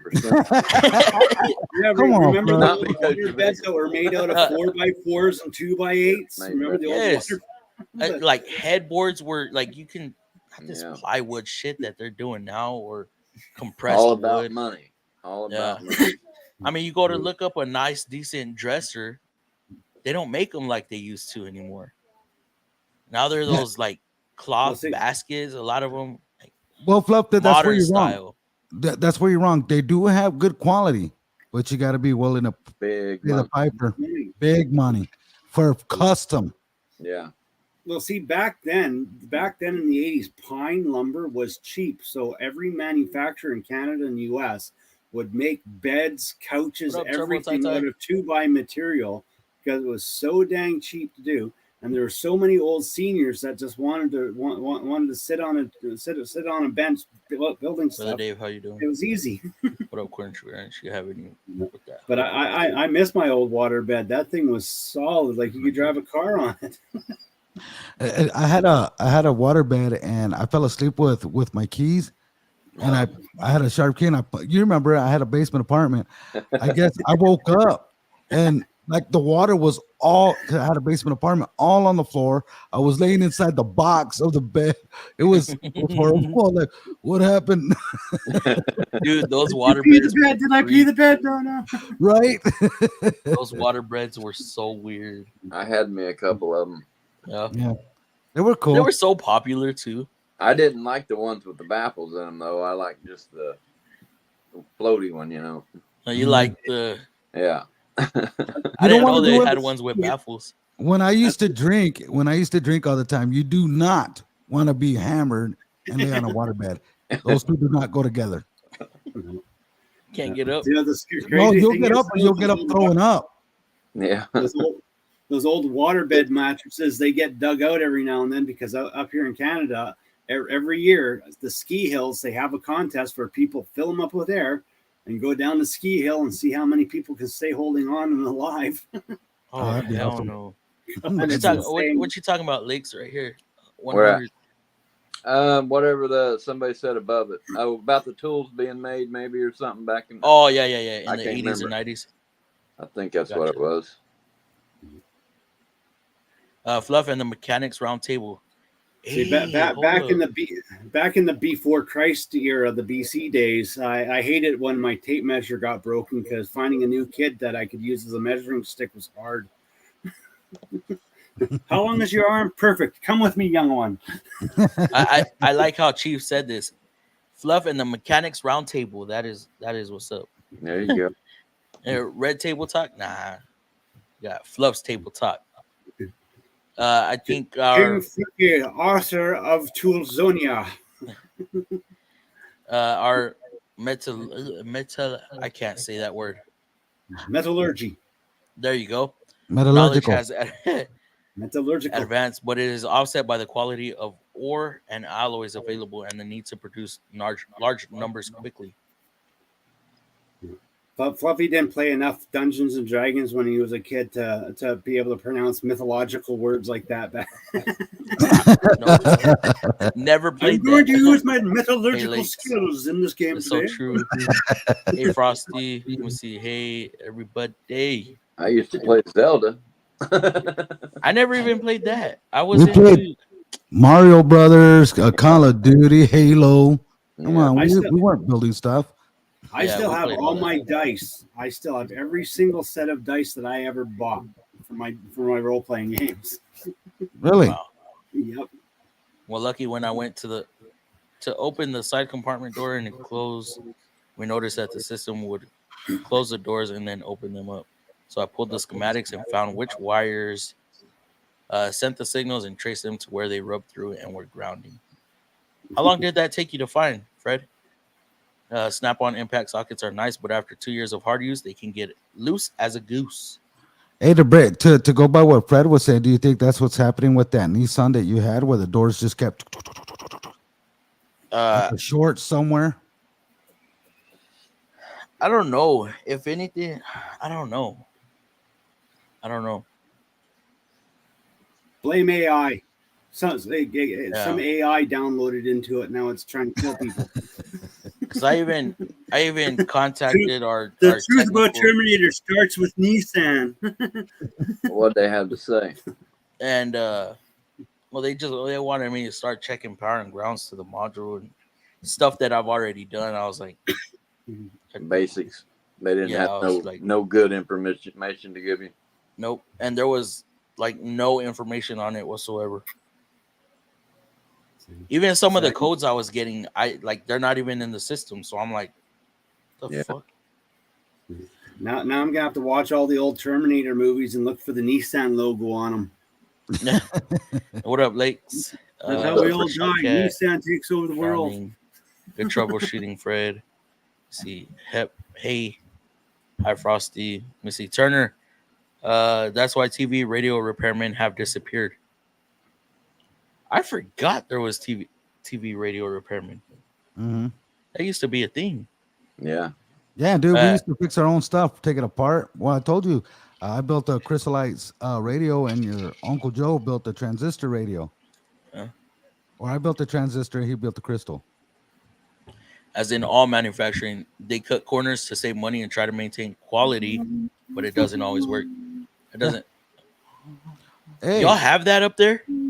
I gotta get me one now, just because you showed that. That's Y'all it. have one of those up there? Y'all have those up there? Let me see. Yep, in fact. See what you started, Turner? Oh, I'm not gonna lie, I have the vanilla one in my cup right now. please sponsor me, Dr. Pepper. Please send me free Dr. Pepper. It's expensive up here. This thing was like $3.60. Oh my. What? See, let me see. Yep, in fact, that I just had high voltage safety training on hydrogen fuel cell bust this afternoon. Luckily, I did not blow myself up on 600. Oh, hell no. Hey, Frosty. Hey, you're supposed to you're supposed to fill the balloons up when you're working on the Thank you, hydrogen Raging. engines. Thank you, Raging. Use his 1 month comment, my 1 month membership comment. Appreciate you. Cheers, Nostrovia. See, well, the funny part is that I was kind of giving the new guys a pep talk about how to troubleshoot electrical on bus, and they got to see some real world scenarios. Definitely is a good one to show them. Yeah. Also, Cummins are developing hydrogen combustion engines as well as Toyota. Did you know hydrogen combustion car is racing at Le Mans next year? I did not know that. Did anybody else know that? Mm-mm. Dang, Shop Cat would have been a burnt cat. Yep. Yep. He would have looked like his emblem right there. Like a hot dog. Remember the Hindenburg? Now we have the Hinden bus. Do they make y'all wear the full jumpsuit and high voltage gloves while working with the high voltage system till you verify that they are powered down? How do y'all check that, Fred? I wonder if y'all's is the same as ours. How we check ours. Anything that's high voltage, I just slap it with a leather glove or a leather belt, and it discharges it into the ground through my body. I'm fine. That's how you discharge stuff. You smack it with leather, and it will discharge it. Unplug everything, smack it with a leather glove, and discharges it. Been doing Legs is all like. That's how we do it. All right. What?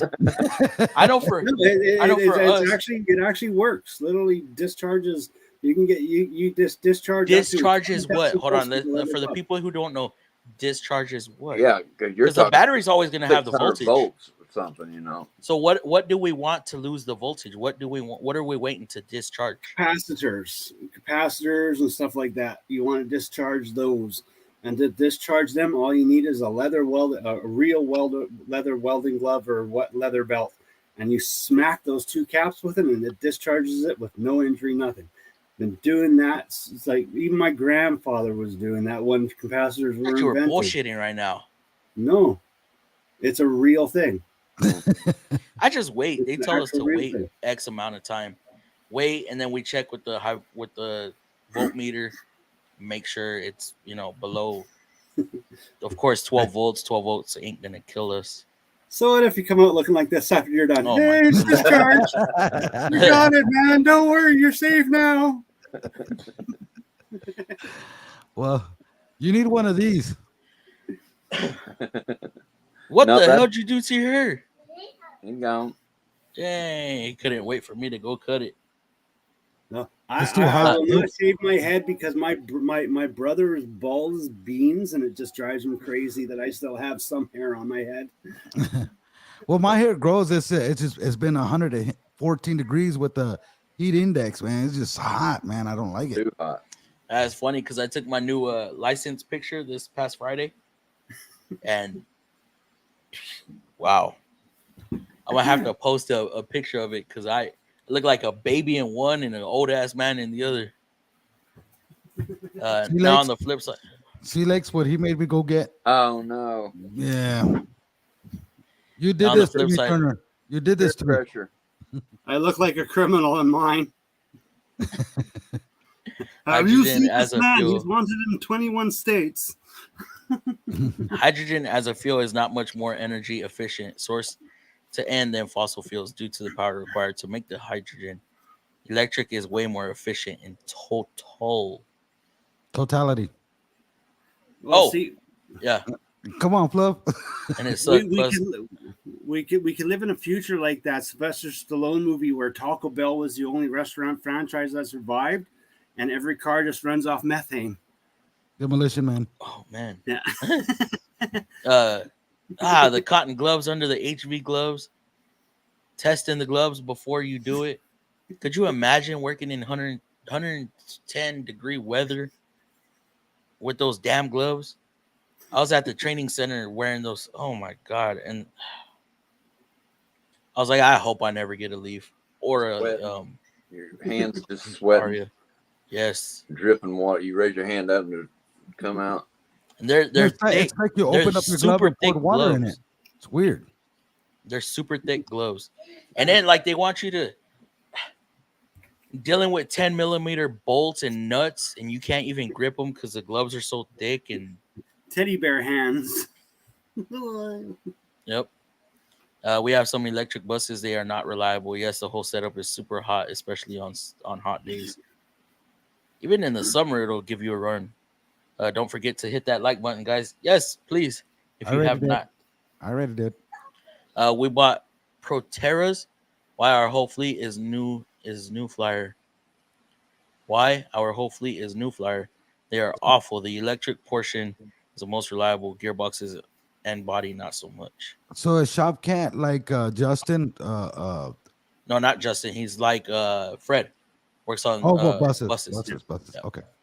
I only pay my credit payment $480 a month. He works on buses. I live in buses. My EC's $420 a month. I assume that's what he's talking about on the Snap-on truck. Yeah. See, I'm only doing $240. Mine's my all box? on the Zeus, so I'm $420 on a Zeus. Jeez. That's why I'm glad my tools actually pay me. I don't pay them. Yeah, so he's paying $680 a month. That is crazy. I remember I was there. Actually, I was at $1,200 a month. Yeah, my highest was like $1,250, and that was for a few years. Oh, that was a whole year, and then I found out I was gonna be a dad, and I cut back bad. $1,250 a month, Lakes, just on tool payment. Yeah. Yeah, if you're owing several trucks $100 a piece.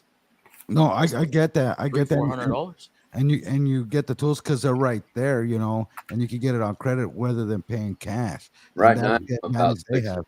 $650. Wow.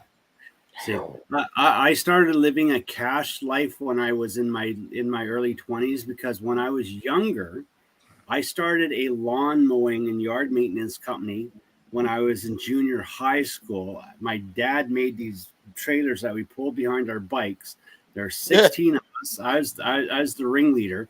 We go around mowing lawns. I made enough money off of doing that I was actually able to start a recycling company under my dad's garbage company name, and then sold the recycling company to him, bought 3 houses, sold those houses, and everything that after that, I just bought cash. I never had to use credit for anything. Wow. But that's the thing. I was an ambitious little monster when I was younger. I'm not ambitious anymore. Wow. I can make money, really, just by mowing the lawn.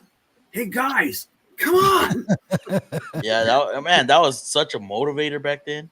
Well, none of that. We used to ride bicycles that had ice cream carts on them, and we sold ice cream called Dickie D's. How much did you charge to mow a lawn?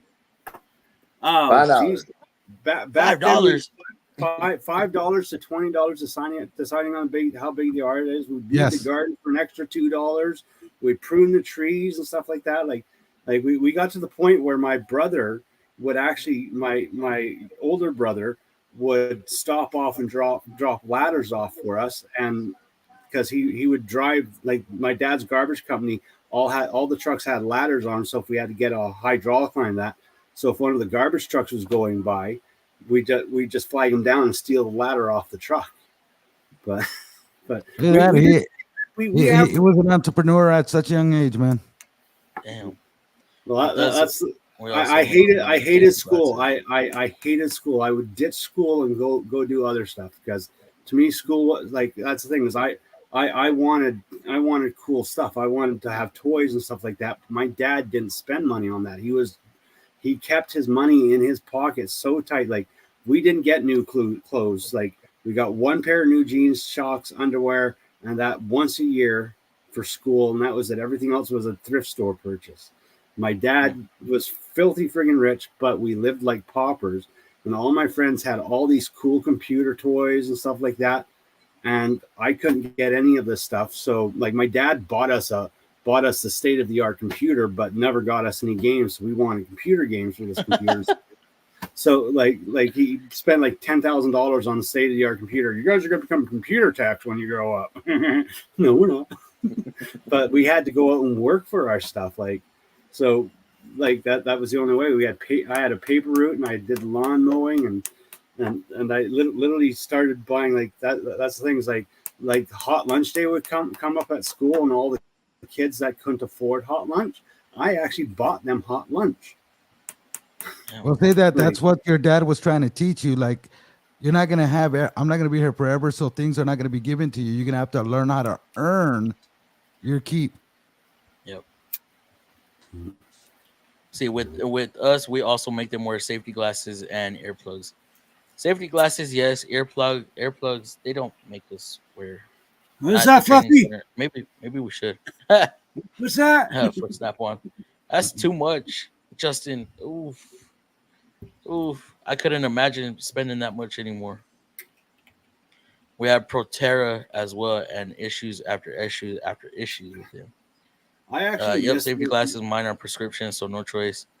We didn't wear earplugs because we needed to be able to hear the trainer, but normally, yes. Where you at? I'm in Edmonton, Alberta. What up, Terrible Ty? What's up, everyone? What's that? I miss working on buses because all these new buses out there, there's some pretty cool buses out there. Like when I first started doing mechanics, I worked on MCI, Prevosts, and American Eagles and stuff like that. But some of these new buses, like I go down to the like up here in Canada, we don't really have a Greyhound lines or anything lines like that anymore. But it's I would actually like to spend more time at some of these shops, but they won't let me because I'm not an employee. I can't hang out. Yeah. Well, hey, Fluff, who was that guy that won your first giveaway? What was his name? Oh, Nunez.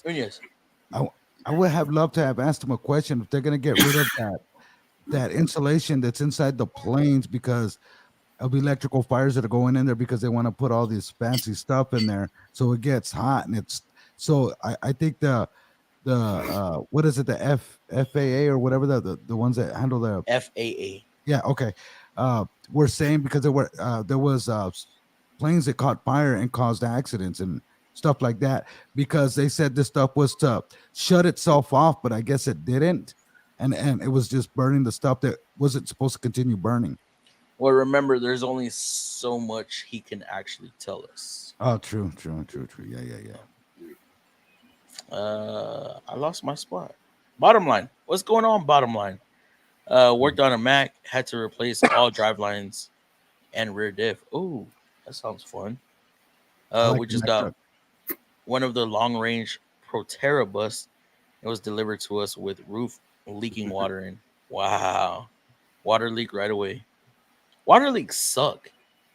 You ever get those leaks? Yeah. I did one the other day. A roof rack was causing a water leak into the vehicle. I don't like them. And I hate them. What I even hate worse than water leaks is a freaking wind noise at 75. Oh yeah. Freaking ignorance. Like I don't have a wind tunnel, Take your junk somewhere else. They bring that shit to us, and then come to find out they just had a window replaced. Yeah. God, you can't put two and two together, right? Man, what's up, Dave? What up, Dave? The one who knows everything is on here. Yeah. How did I know everything? I don't know. That's what they were saying last time. Remember? That's what they said last time. Ask yourself. All I said that Ford doesn't make their own oil filters. There's only a couple companies that make oil filters out there. Yeah. And then they started getting on Google and they found out that, oh shit, I'm right. Man, that was a long conversation. That was last Friday, right? I like those oil filters that are made by those East Indians that press them out with their own equipment and fold everything by hand and lick it, stick the paper on, stick it. I love those filters. Those are origami. You got a company that makes Fram's oil filters. You got Wix, and you got Champ, and you have Purelator, which are Purelator and Champ, and most of your factory oil filters are all made by the same company. They're all owned by the same company. I think it's by Man Industries, MANN or whatever. I think Man makes Nissans. We've got Federated, Car Care, and AC Delco. Oh, we're getting back. Oh God, we're gonna stir up some stuff. That was a long conversation. It was like a 3 or 4 hour stream. It's kind of funny. Man was originally a Last time. tractor manufacturer in India. Man's the green and yellow box, right? Green and white, green and yellow. Depends on which one you buy, but I think They make some of them for like Mercedes and stuff. I think they make almost about 60 to 70% of all the filters in the world. Wow. Like I they're probably huge. put more like 80%. Yep. I wish I Like, would have gotten they into make the oil filter Baldwin. business. Damn. But Wish I would have came up with this idea a while back. You can't just make it better than the other ones. Well, If I don't possible. want to sound like a smartass, but like when you go to the Ford dealership or the Nissan dealership and you buy like 0W20 or 5W20 oil, whatever your car calls for, and it says Nissan 520 or 020 or Ford Motorcraft, 520 or 020, I don't want to shock anybody, but Ford and Nissan didn't make that oil. Nope. Yeah. Mobile did. Yep. Mobile is a Um, major supplier of the OE market. So is Castrol, and so is Valvoline. Just like for the longest, I thought our Nissan silicone was Nissan, and then I started seeing other manufacturers with the same fucking tube, just with a different name on it. It's made by Permatex, I think, when the day comes to an end. Yeah. I just don't know if Permatex sells it readily available aftermarket. Well, they got the Permatex Ultra Grade. I like They these. they sell some stuff close to it.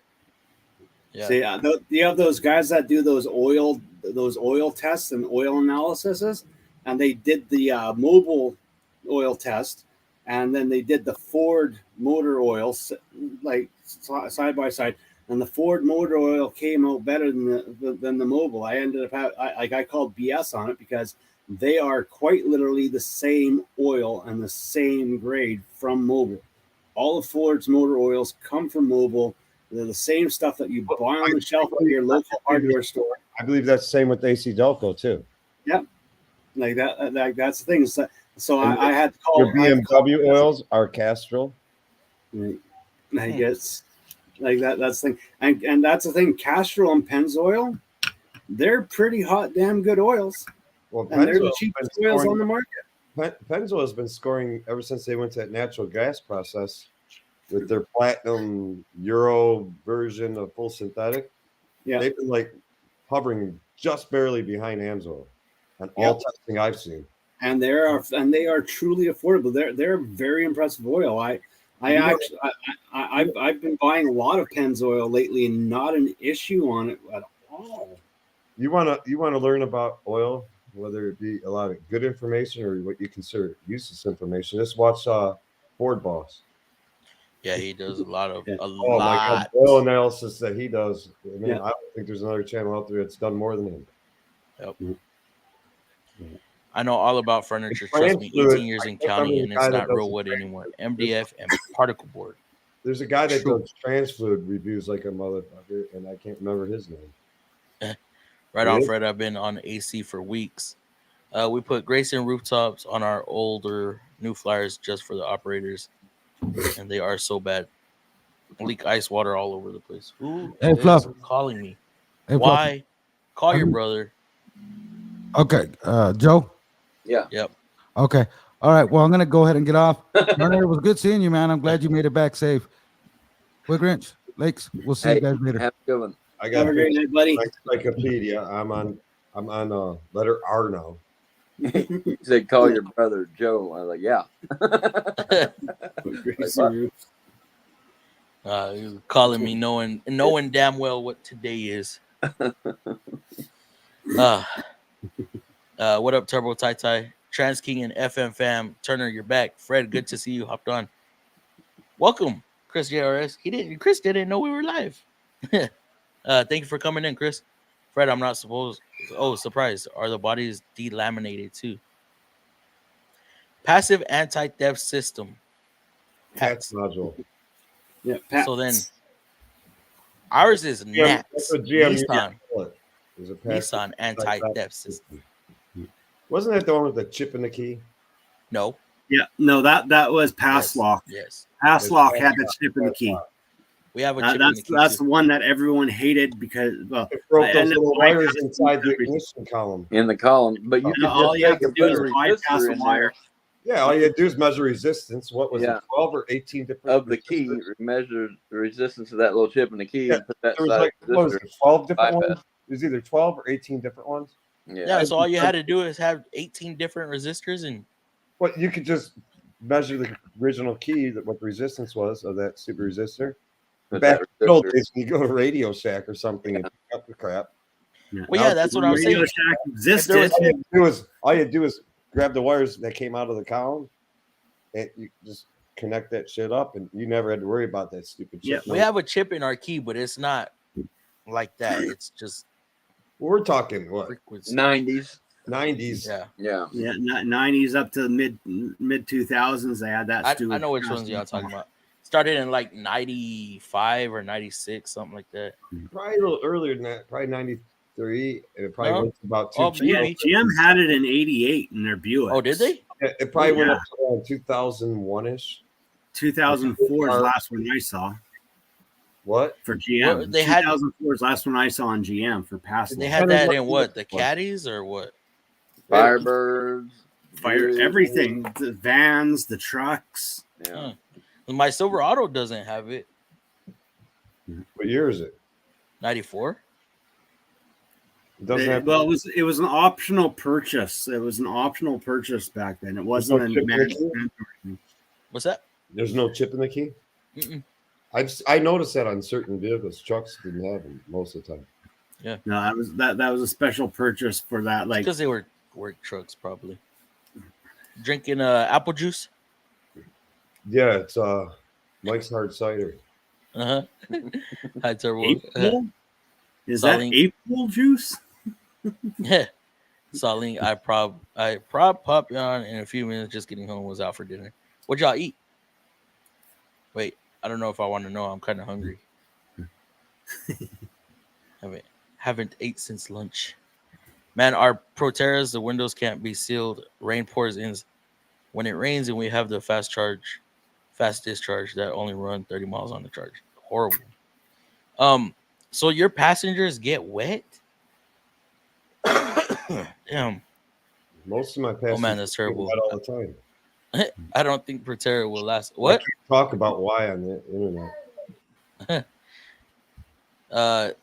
What's up, guys? A little late. I got your thumbs up. Thank you, John.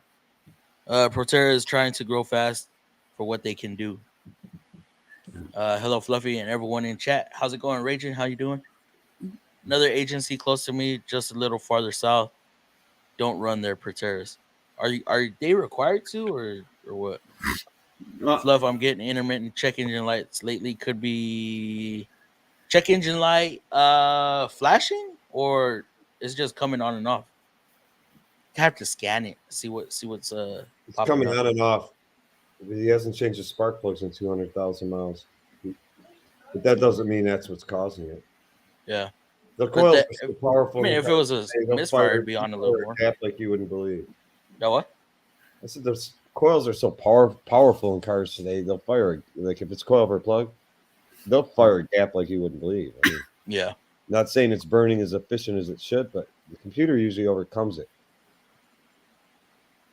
I am a TV repairman. Only a few per state left.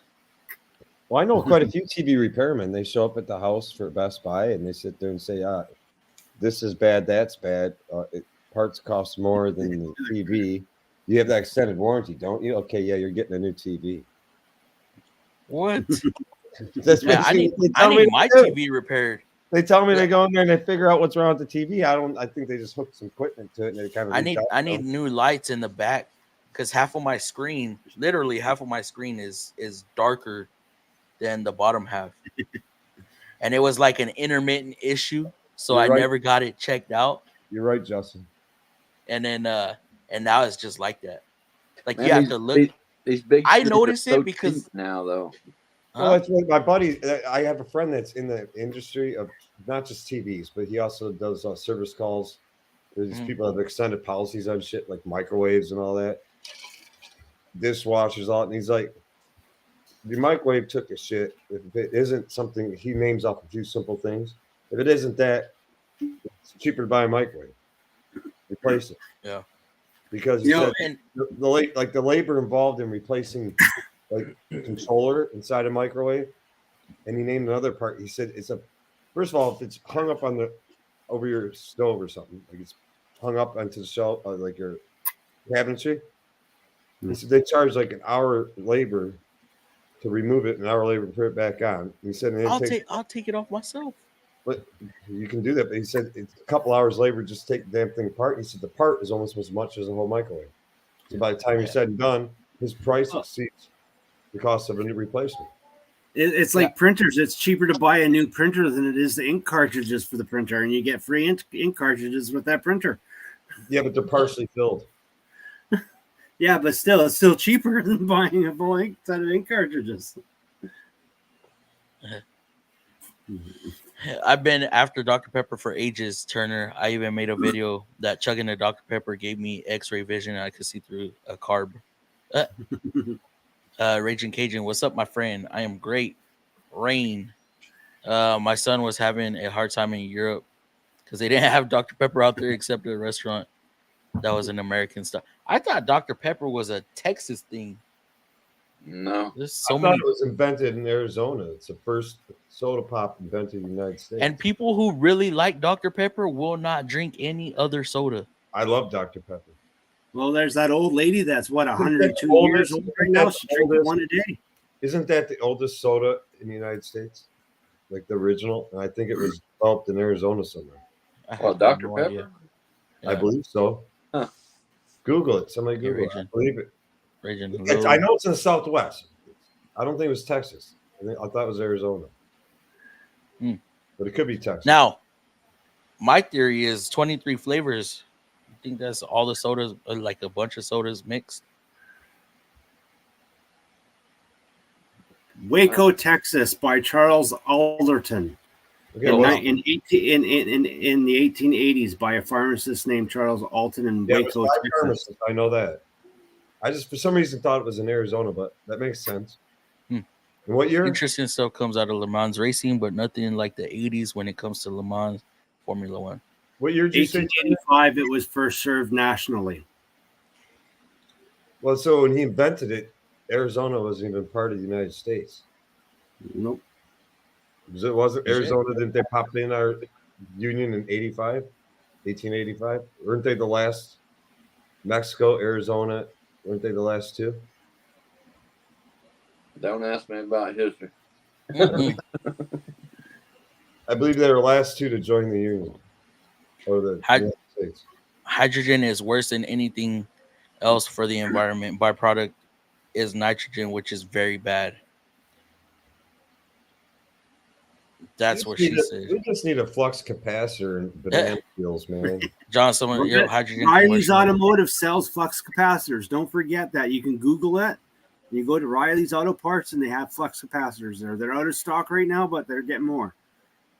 So I'm gonna have to disagree with you, John. It's nitrogen, oxides of nitrogen that is bad for us. Because we breathe in a lot of nitrogen.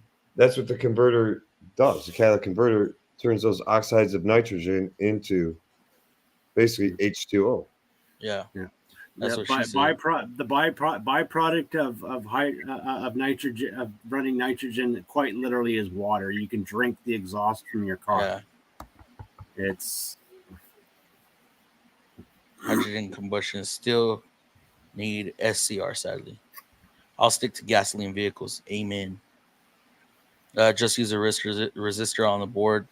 Will kill the capacitor and no waiting won't discharge, all caps. Well, when you're in a training class, they don't tell you to do that. They just tell you to wait, let them discharge on their own. And also hooking a voltmeter up to them, I've seen discharges them. Also, you can literally sit there with a voltmeter and just watch the voltage just. And the voltmeter drop. basically got an internal resistor, so that's Yep. the same as hooking up a resistor. But like they when in training, they don't want you touching that stuff while the voltage is so high up there. You know, because that's really the only time I've ever touched EV was in training. As soon as you sweat, you got to stop. Can't get anything done. Yeah. Lots of buses here. Lots of bus guys in. Oh, yeah. Oh, shit. We got 3 guys in here. The atmosphere is 79% nitrogen. Yes. Very true. Yeah, that's true. I assumed he meant the sense of nitrogen oxides. What is that? Flex. Oh, my God. And O'Reilly's. What? I know, Turbo. We slowly going to take over. Y'all are. We had a safety chick who said we should wear resist. Wait, what? Respirators. Working on nitrogen charged systems in case we breathed it in. She was dense. Well, then you might as well wear one all the time, right? Was a safety chick blonde, and at too much nitrogen. I mean, too much oxygen. Is that bad for us? Yes. Pure oxygen can kill you. What? Pure oxygen can kill you. Our atmosphere consists of about 76.5% of nitrogen. The rest is What do they give you in the hospital? It's a controlled amount. It's a controlled amount. They Like that small thing is amount. if they give you too much, it will cause your veins and your blood to overvasculate and literally cause you to blow up. Wow. Like your blood cells start popping and Well, foaming. in the hospital. Lakes in the hospital, they give you some oxygen with some other special shit in it that makes you not give a shit about staying there another day, so they can bill you another $7,000. There you go. Like It's crazy. It is so crazy. Too Like, much water will kill you too. Yep. What they say, human body needs water. You know what a floater looks like?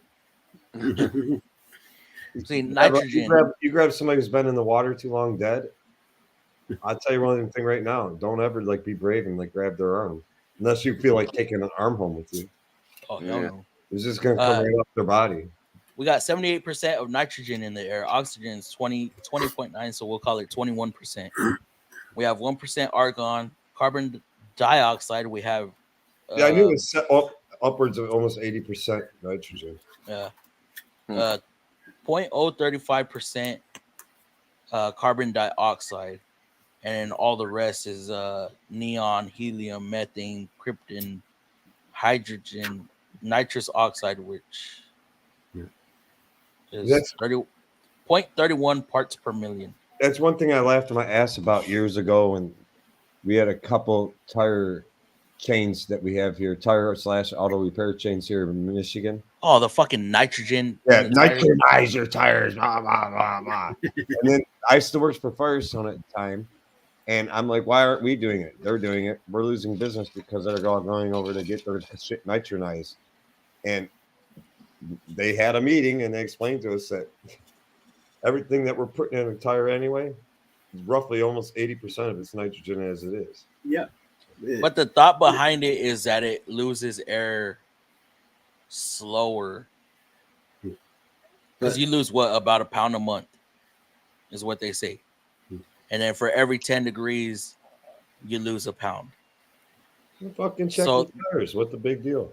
I don't freaking know.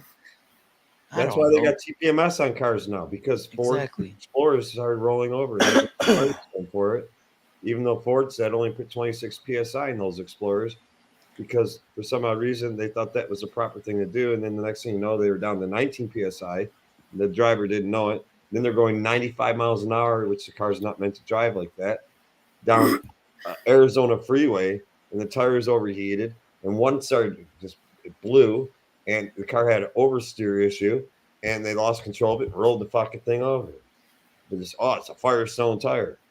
No, it was a vehicle. It was bad driver. It was all that. I mean, It was just the vehicle itself. a lot of vehicles had that tire on it. It was furred. Why were all the damn That thing was literally found on the road dead. Literally. I just had to have a good laugh. The post-apocalyptic world. The one guy that owns the Toyota hydrogen car, looking for the Goodyear blimp to refill. Oh wow! She was just aggravating my wife, made her cry when she worked there. She got fired for asking a coworker if the rumors of his impressive equipment were true. What the hell? I work 5 hours tomorrow and finish up the yokes. She got fired on the transfer case. Have fun. You said she got most fired? of the safety people are dumb. You said she got fired for asking him if his impressive equipment was true? Mm-hmm. I would have got fired if she had asked me that. Or both of us would have got fired. He could have pulled it out. I've been like, can you take me to the break room? Yeah. Well, most safety people are dumb. Like, that wasn't that impressive, but it was good for me. I never said it was impressive. Somebody else bullshit you. You just asked if it was. I'm taking advantage of it. What's going on, Baja? Baja Automotive. How you doing, bro? Let me see. Baja, going to the graduation. Yeah, we ended up sitting facing east at 8:00, 9:30 in the morning. So, we just got beat to hell by that sun. But it was good. I enjoyed it. I enjoyed the ceremonies. But I don't want to be a bus guy. In truth, I won't be happy until I'm retired. Yeah, that's all of us. Can't wait until it's done with my payments to Snap-on. I hate it myself, but I will say I do get a deal on Snap-on MG 725 for $30 and paid $160 for rebuild. Got a whole new impact that is worth. What do we got there? Chuck Norris. What the? It's Chuck Norris. It's a drill chuck. Turner. I can't wait. Oh, I already read that one. 700. Oh shit. Nice. Hey, I'm going to test ride the El Baja shortly because we can't find a cheap way to cover the seat in a nice way. So I'm going to ride it and give it back to the cheap customer. Also, a couple other things I have to do with the mixer I'm working on. Sounds fun. Buses pay the bills though. They sure do. In fact, I'm getting right now the easiest job ever. Hey, most transit job descriptions say you have to be at work during specific hours, but nothing about actually having to work. See, that's why technicians are flat rate at dealerships. Because they're afraid that nobody's going to want to work. Man owns a lot of companies. What you got there, Turner? How we used to chip tune old PCMs. The old PCMs actually had a hard chip. EEPROM. Yep, the old EEPROMs. And you could pull those chips out of the old ECUs and put a performance one in, and done deal. No programming needed. Set out of a W body. Yep. W bodies were the most notorious failures of PCMs that GM ever built. Yep. Grand Prix, Lumina. Yeah. Yep. The hardest part is convincing myself to get here. After that, it's gravy. Got OEM air cabin. I'm gonna look at that. I'm curious to who our end cabins are made by. Probably same company, Purelator or Champ. Purelator. By Man Industries. That one sounds familiar. Purelator. What up, people? What's going on, Paul P? How you doing, bro? What up, Paul? Interesting. Man plus Hummel owns Purelator, and Wix. Champ is owned by Luber Feiner. That's why RTV is your friend and the test. That's why RTV is your friend and the tests for oil is readily cheap to get. Libertine is the OEM for Detroit engines. Finder. The bus is an electric Okay, like bus it's and the car driving was it. like a You've street been legal fine up. car. I saw people driving their own. You know what's Damn, interesting? yeah, I saw that. You know what's I don't know if interesting? you're wanting me to share those or not. You know what's interesting? What's that? On YouTube, if I make a comment, it doesn't show up on StreamYard. You got to watch what you say. Last night I was saying I stuff just that said Shannon. She said something. Shannon Vic. would show up. I said yes, that is true. That's why aircraft uses nitrogen in their tires. Most aircrafts use nitrogen in their tires I because used the word monkey and they wouldn't even let my comment go through. Lex was like, you skipped over my comment. I was like, what comment? I heard you talking about that. He said what? Monkey. Oh God, that's funny. I said, "Happy birthday to you. You look like a monkey and you act like one too." Oh, And you It wouldn't let him. It's because you used "you look like a monkey." The No, AI maybe takes it's that because as I you referred to racist. Shannon. Maybe because I referred to Shannon, it decided not to put it on StreamYard. I wonder if that's a StreamYard thing. Which one was it? These AIs need to learn how to understand the human language better. He said something about, I thought the use of nitrogen was that it doesn't expand or contract with temperature as much. And I responded at Shannon Dickinson, unless Dickinson flagged something. Yeah, it's not. That is true. It's why aircraft uses nitrogen in tires. It didn't show up on my YouTube because I got the YouTube pulled up. It didn't show up there.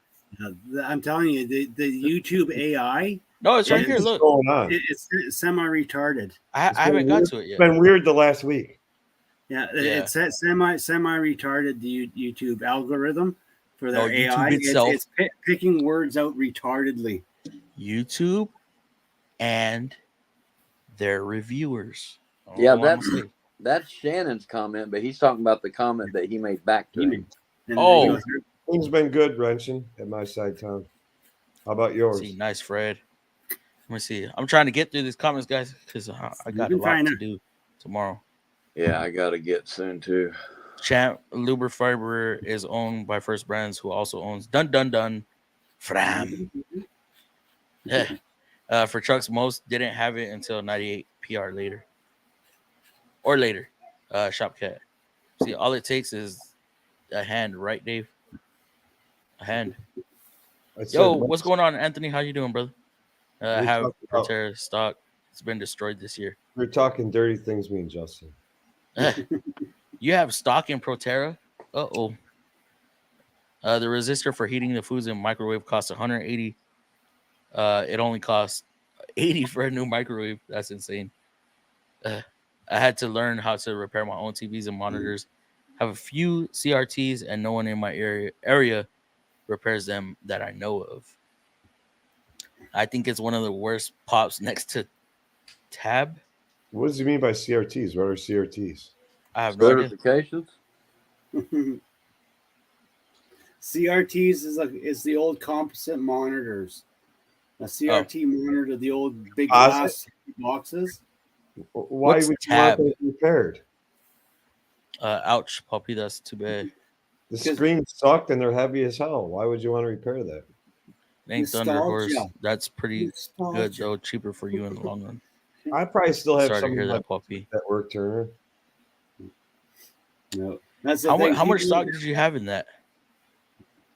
Okay, folks, I gotta get back to this highway bus, and they don't have enough pain for the morning. I'll keep this up. Too long with your screensaver, and that screensaver burns into the screen, and you can never get rid of it. Like the plasma TVs, right? That's why they bounce. All right, Shop Cat. Yeah. Okay, Shop Cat. Take care and be safe. Dr. Pepper came out 1 year before Coke. Damn, I did not know that. Don't And work Dr. too hard. Pepper was the first Ever. soda pop in the United States. I can't Huh. say in the world. I'm sure China had something that was a soda pop of some type before us. Yeah. I play trivia from time to time, and anybody ever says who's the first to invent something, if you don't know the answer, put China. You'll be right about 85% of the time. You United States people, you invented the soda. We Canadians invented the potato chip to go with your soda. Still buying. Hopefully they make a turnaround. Man, I gave up buying stocks. I was doing that crypto. I made good money on crypto. And then once I realized I had good money, the next day all that money was gone because it freaking crashed all the time. It was so volatile. Later shop. See, wrong about hydrogen. Yes, water is part, but nitrogen is also. Nitrogen can't be processed by anything on the planet. Nitrogen will increase the planet temps. I researched all about it. But John, remember, it's mostly in the air. Night shop cat. We literally breathe a mixture of nitrogen and oxygen with some other bits. Yes, and I had looked all that up and even said, what was it? Almost it was 79%, 78% nitrogen, 20% oxygen, and the rest was everything else. There are lots of plants that actually utilize nitrogen to grow. We just don't grow them anymore. But your peas, they consume nitrogen to grow. Lavender consumes nitrogen to grow. It's interesting as hell. Well, yeah. Well, y'all need to go to Some sleep. wicked shit. Frosty Night, everyone. Frosty made a comment at 12:11 a.m. Tab was a OG diet soda, tasted like shit and soy sauce, not good. And I believe Tab was made by the same guy who made Dr. Pepper. I'm not 100% sure that's true. But if I go back to YouTube, I don't see that comment.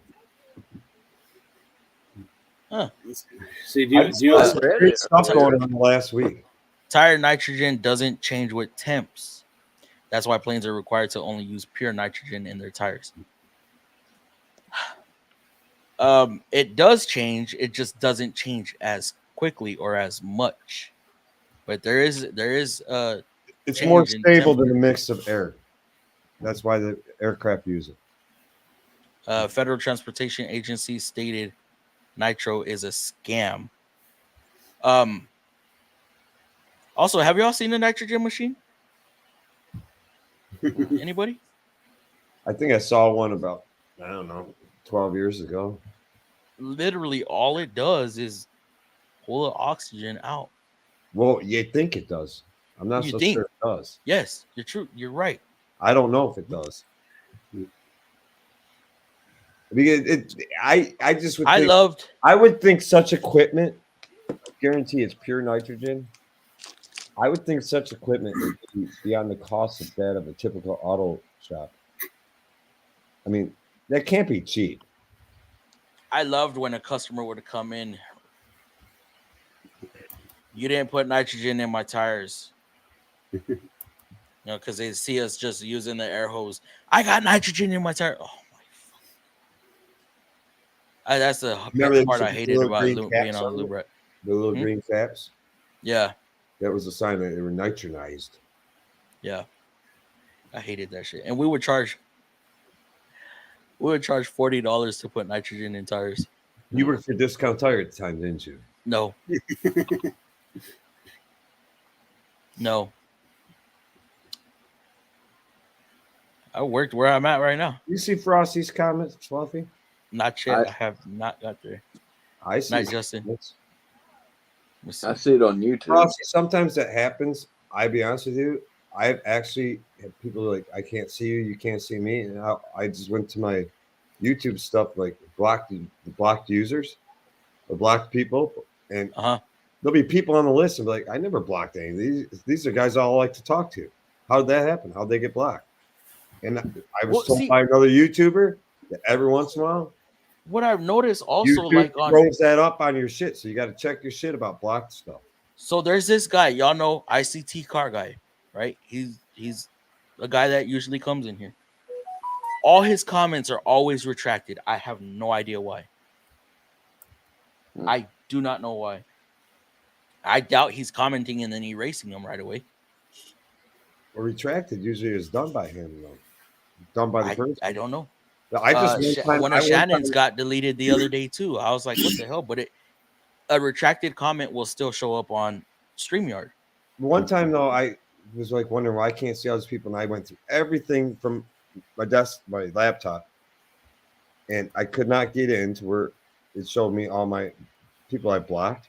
Mm-hmm. So I did it from my cell phone. I just Googled how to unblock people on YouTube, and it took me right to a site. Took me to a thing. I clicked on it, and there's like 12 people there. So I unblocked all the 12 that show blocked. But there's people like I talk to frequently, like Famous Slick Rick and Man, that's the one Biggie I haven't seen in a Fizz, while. and it's just guys I never had no issue with. I'm like, why are they on my block list? Dude, it does that. It'll unsubscribe people out of nowhere. Who said you got to check that frequently because YouTube just does that. I see Frosty's comments popping up. You see, I thought the use of nitrogen was that it doesn't expand or contract with temperatures as much. Yes, correctly. It still will expand and contract. It's just not as much. And it's supposed to keep tires cooler. Supposed to. Nitro is a byproduct of Firestone versus Ford exploders. I'm ready for retirement. Me too. Later, Justin. My question about filling tires with N2, what about the air that was already in there? It's mostly nitrogen. But so this is what happens when you fill them up. The machines automatically it'll deflate the tire, air it back up with nitrogen, deflate the tire again, air it back up with nitrogen. It does it like 3 or 4 times to get pure nitrogen in there, supposedly. And it takes forever to do. Hit that like button. Yes, please. Oh, we got a bunch of likes up in here. It got discontinued in 2020 because Michael J. Fox didn't make any more Back to the Future movies, Shannon. Please, I need to know the oil type for Kia Rio 2004 with 1.3 liter car used in Libya warm weather. What's he need to know? Oil type for a Kia Rio in 2004 with a 1.3 engine. In Libya in warm weather? 5W30, man. 5W30 full synthetic. Yeah. It's a Kia. He's going to die by 100,000 miles anyway. In Libya. He's driving a Kia. Yep. 5W30 in Libya would be more than fine, just pure synthetic. 5W30 full synthetic. I agree with Turner 100% on that. If you hit 100,000 miles, 160,000. Shannon, did you retract this comment right here? Did you retract that? Because it shows on YouTube that it was retracted. Tab was created by Coke Company in '63. I don't know. See, YouTube be tripping out sometimes. How have things been in your part of town? Quick wrench. So nitrogen is a fairly stable gas. When you going camping? That's true, but it still expands and contracts. Oh yeah. You can show the pictures. Okay. So let me see for Fred's. Who is messaging me right now? Let him know. I just I'm busy. You can show the pictures I sent. All right, hold on. Like, oh shit, Chris, I just seen this, bro. Chris, I'm trying to get off, bro. I'm trying to get off. I'll link you up anyway. I send it, Chris.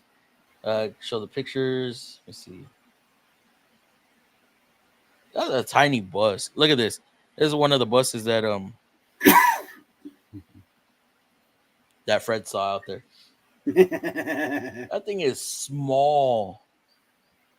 That thing is super small. And what's the other one? Let me see. I could have just done that.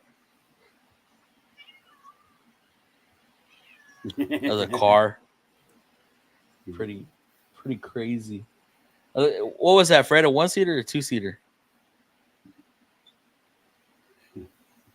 Tab was an OG diet soda. Tasted like shit. Soy sauce, not good.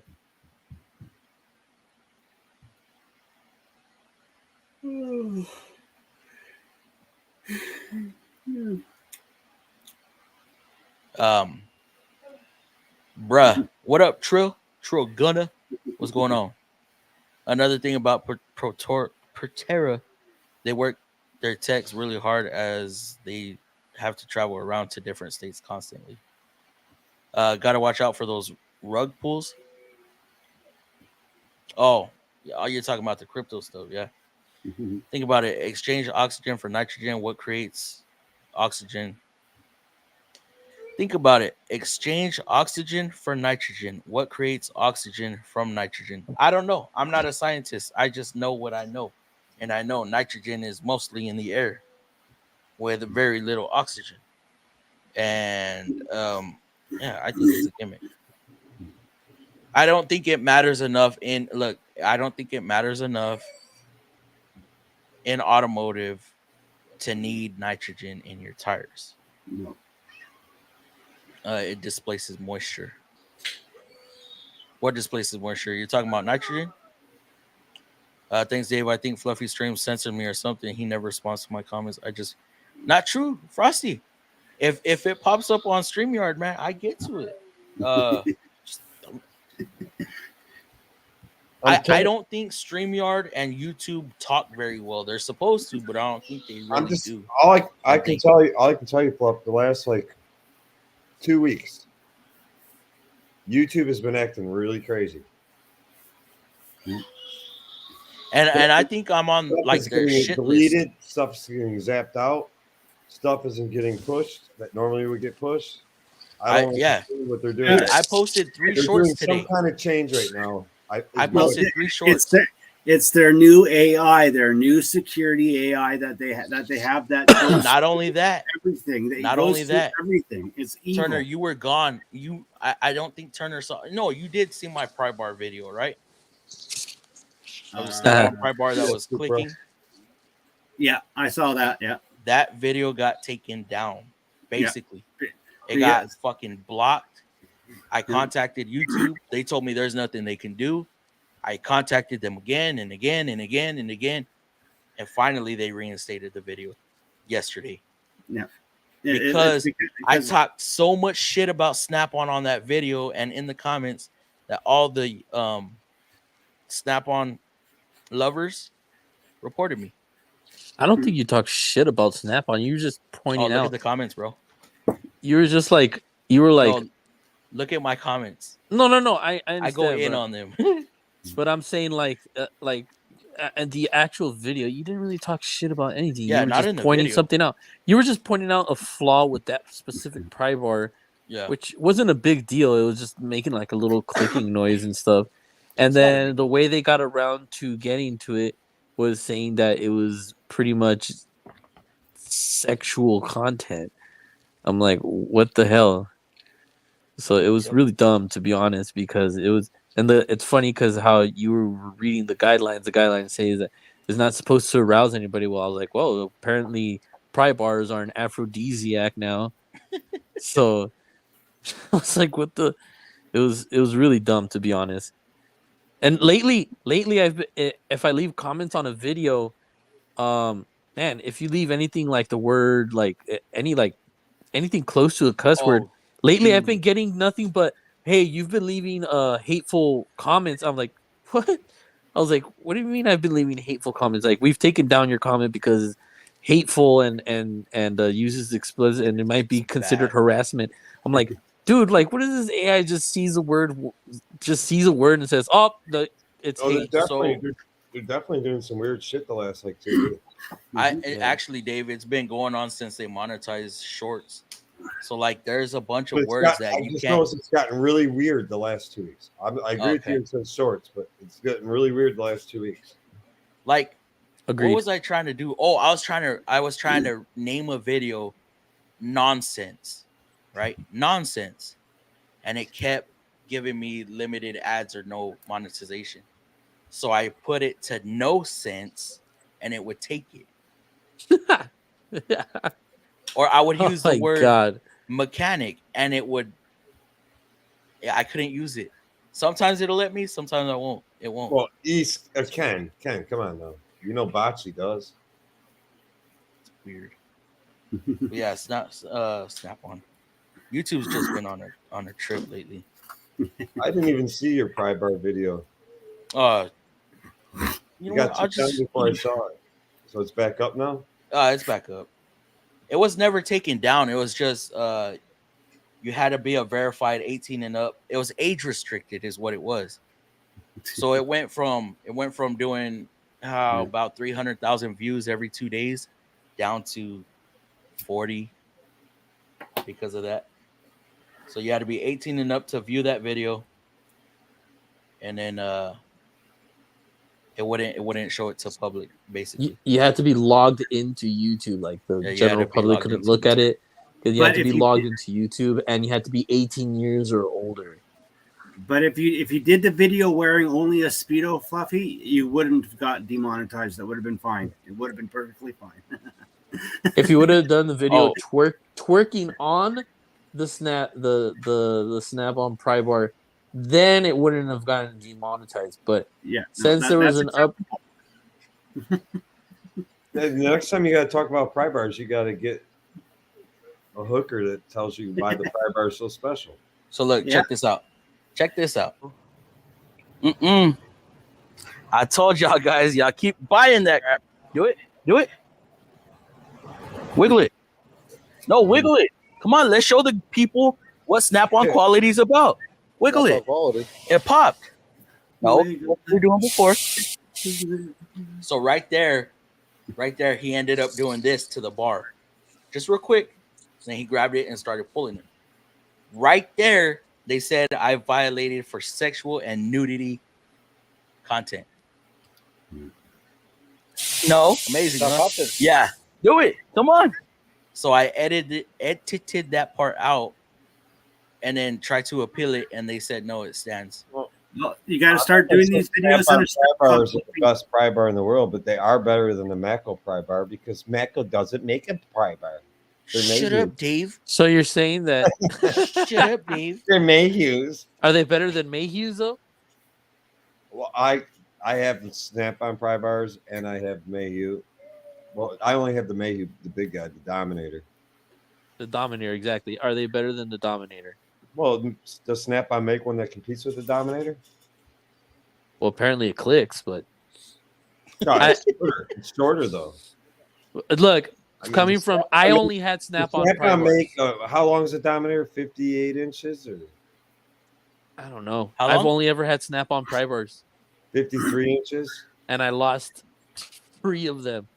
Jeez, I started with the biggest one, and I started losing. Now I'm down to like a small one. How long is the freaking longest Matco one?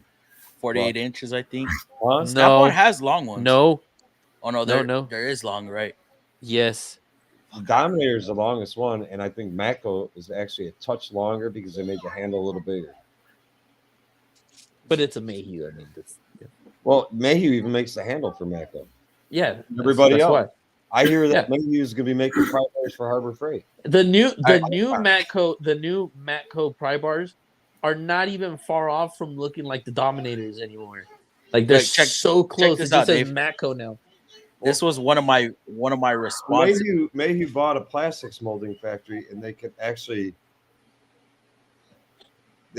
make any handle you want it to be. And I understand that they're going to be making pry bars for Harbor Freight under Icon. Yeah. But look, check this out. This was my my response to YouTube doing that shit. Mm-hmm. You see what's going on, right? Yeah. So please help me understand how that is allowed, but yet my video, it popped right there. This got banned right there. How's that not acceptable? It was literally But yeah, like homeboy just getting slopped up. Like literally 2 seconds. If you had two strippers in the background, Fluffy, it would have been fine. I'm You got to confused get with some that strippers in the background. I'm confused what that other video's doing. Tell me that other video again. It was a prank. It was fake. It was a prank. He was making it look like some girl was getting a dome, and his wife walked in, and she started wailing on him, but then she realized it was nothing. It was just his knees and a wig. Chris, check this out. Dominator is 58 inches long, causing harm. She's hit. There's, you know why? Because violence. Because it brings in traffic. That's why they turn their heads the other way, because they're like, oh well, he's got 4.5 million. My views. We'll video turn the other was way. bringing in traffic. Who knows what it would have done by now? You know. But see, nobody cares because it's considered a prank, and pranks are like, people do so many things that you're not supposed to do, and they just say, "Oh, go, bro, it was a prank. It was a prank." And that gives them the right and the excuse to do anything the fuck that they want. But since you were being legitimate, and some people who are too sensitive, you can't talk about Snap-on, about Snap-on, and they started, flagging you, and they're like, "Oh, this is making people upset." So they go with the punches. If somebody's complaining about it, they don't want to just be like, you know what, it's fine with us. They just want to go be like, okay, they want to please the masses, right? And if too many people are complaining about it, they're just like, okay, fine. Another reason why that video didn't get flagged is also, like, YouTube is renowned for doing this. Your ethnicity plays a factor into it, because they don't want to flag you and come under fire for discrimination, and your gender orientation plays a huge factor in it. But we should have pulled. But we should have pulled the beaner card. That's the thing, is they didn't see your face. They didn't see your face, Fluffy. They just saw a white arm. That guy is dark. He is dark. I mean, I'm sorry, your friend looks freaking Oaxacan, bro. Like this from one, Oaxaca, or from Oaxaca. He looks like a Quechuan Oaxacan Majaro. I call him. Oh, dude, you're so. And then, like, how he has long hair, like he'll braid a strand, right? Like, dude, you look like a freaking Indian, bro. Like a legit. If you don't know what Oaxacans look from, like, in Mexico, go type in Oaxaca. Oh yeah. Oaxaca. If you get Oaxaca, you're like, oh yeah, he's one. Well, he looks taller though. No, he's taller. Short. He's like 5'3". Oh, then he's Oaxacan for sure. So he's the last of the Mexicans, and he doesn't have bro. He doesn't have in hair. Oaxaca. That's all they look like: short, dark skin. No, he doesn't have arm hair. He said he barely grew this a couple years ago. His little peach fuzz on his lip. I'm like, bro, you're Indian. You have to be Indian. That's how you know he's Southern Native American. Mayan, Aztec, Inca, or something. I wouldn't doubt it, because I still have some of my cousins who have grandparents who still speak Quechuan. What the hell? You know what Quechua is? The language that they used to speak, the Mayans. They still speak it, yeah. So they speak it. I don't know how to speak it. I don't even understand it, but they still speak it. I'm gonna have to make it short with my Snap-on pry bar and say, all right, Fluffy, quit adding sound effects to make that Snap-on pry bar look bad. see if I can get 1 million views. Yeah, dude, just rack on Snap-on, even though you own Snap-on. Like, look, this video is doing pretty good too. Where I started talking about the socket holders. Fluff, I took down my video. Why? Because they finally put yours back up. I only really did that to prove a point. Oh, to see how ridiculous that they were. Snap-on is a rebrand company just like everybody else. So as y'all see, we have a beautiful Snap-on box, the gray with the blue trim, right? Well, I'm not here about this box. Look at this. There's so many people out there that say Snap-on does not rebrand tools, but y'all will see Snap-on right there, Matco right there, right? These are the same things. I don't remember who exactly they're from. I want to say Easy Red, but I might be wrong. But they are exclusive to the brands. Matco has their hexagon. Snap-on has their S. This is exactly the same with the little flapper. That's exactly the same with the little flapper. Also, yeah, they are by Easy Red. And then the Vim, which that one's supposed to be a Snap-on one, but is Hey, those Vim magnets, They're strong. Jesus. They're strong, Dude. They're deadly. and that's I how don't- Snap-on was advertising their magnet pads I mean, we both know as that their magnet pads. Snap-on makes most of their tools, but there are some stuff that they do. They rebrand. There's a lot. There's more than people It's a Blue realize. Point. It's all rebranded. It's just a Blue Point. Yeah. See what I posted in the private chat. Well, not just the Blue Point stuff. Like their leak down testers are made by Lang, Shit. and compression testers are also made by Lang. That's true. And then one of their what is it? Those hose clamps that they use. They're made in Italy. I forgot the name of the brand, but Mr. Subaru was the one who found out like they came from Italy and stuff. I mean, they're open about it. Like they'll put it like they're made in Italy and this and that. The one where they shot themselves in the foot was the 3-ton Super Duty jack, the one that you can get from Harbor Freight, the Daytona. They shot themselves in the foot in that one. Yeah, they got exposed. Yeah, they got. I wish I would have made that time. video. I don't know who was their attorney at the time, and they're like, "Hey, let's sue them." When we're getting them from the same freaking factory. Oh my god, that one. And then was you kind saw of like, that Mac flyer that I put out, and the Mac one looked exactly the same, with a couple less plates, welded plates on. I gotta tell you later, the Matco guy pissed me off today. Oh, I can't hear that. Hold on, let me run through the comments. Let me run through the comments. I'm gonna try to knock these out, and then we'll be done with the shotgun them. You see, Dr. Pepper is bottled by Coca-Cola in some places, 7-Up in other states. Dr. Pepper isn't a Coke product, like most believe. Coca-Cola is just Dr. Pepper is by themselves, actually. Hi all. Oh, what's going on, Uncle Mark? How you doing? Thank you for stopping by. I use nitrogen machine at Ford. Yeah. Too bad it's not a.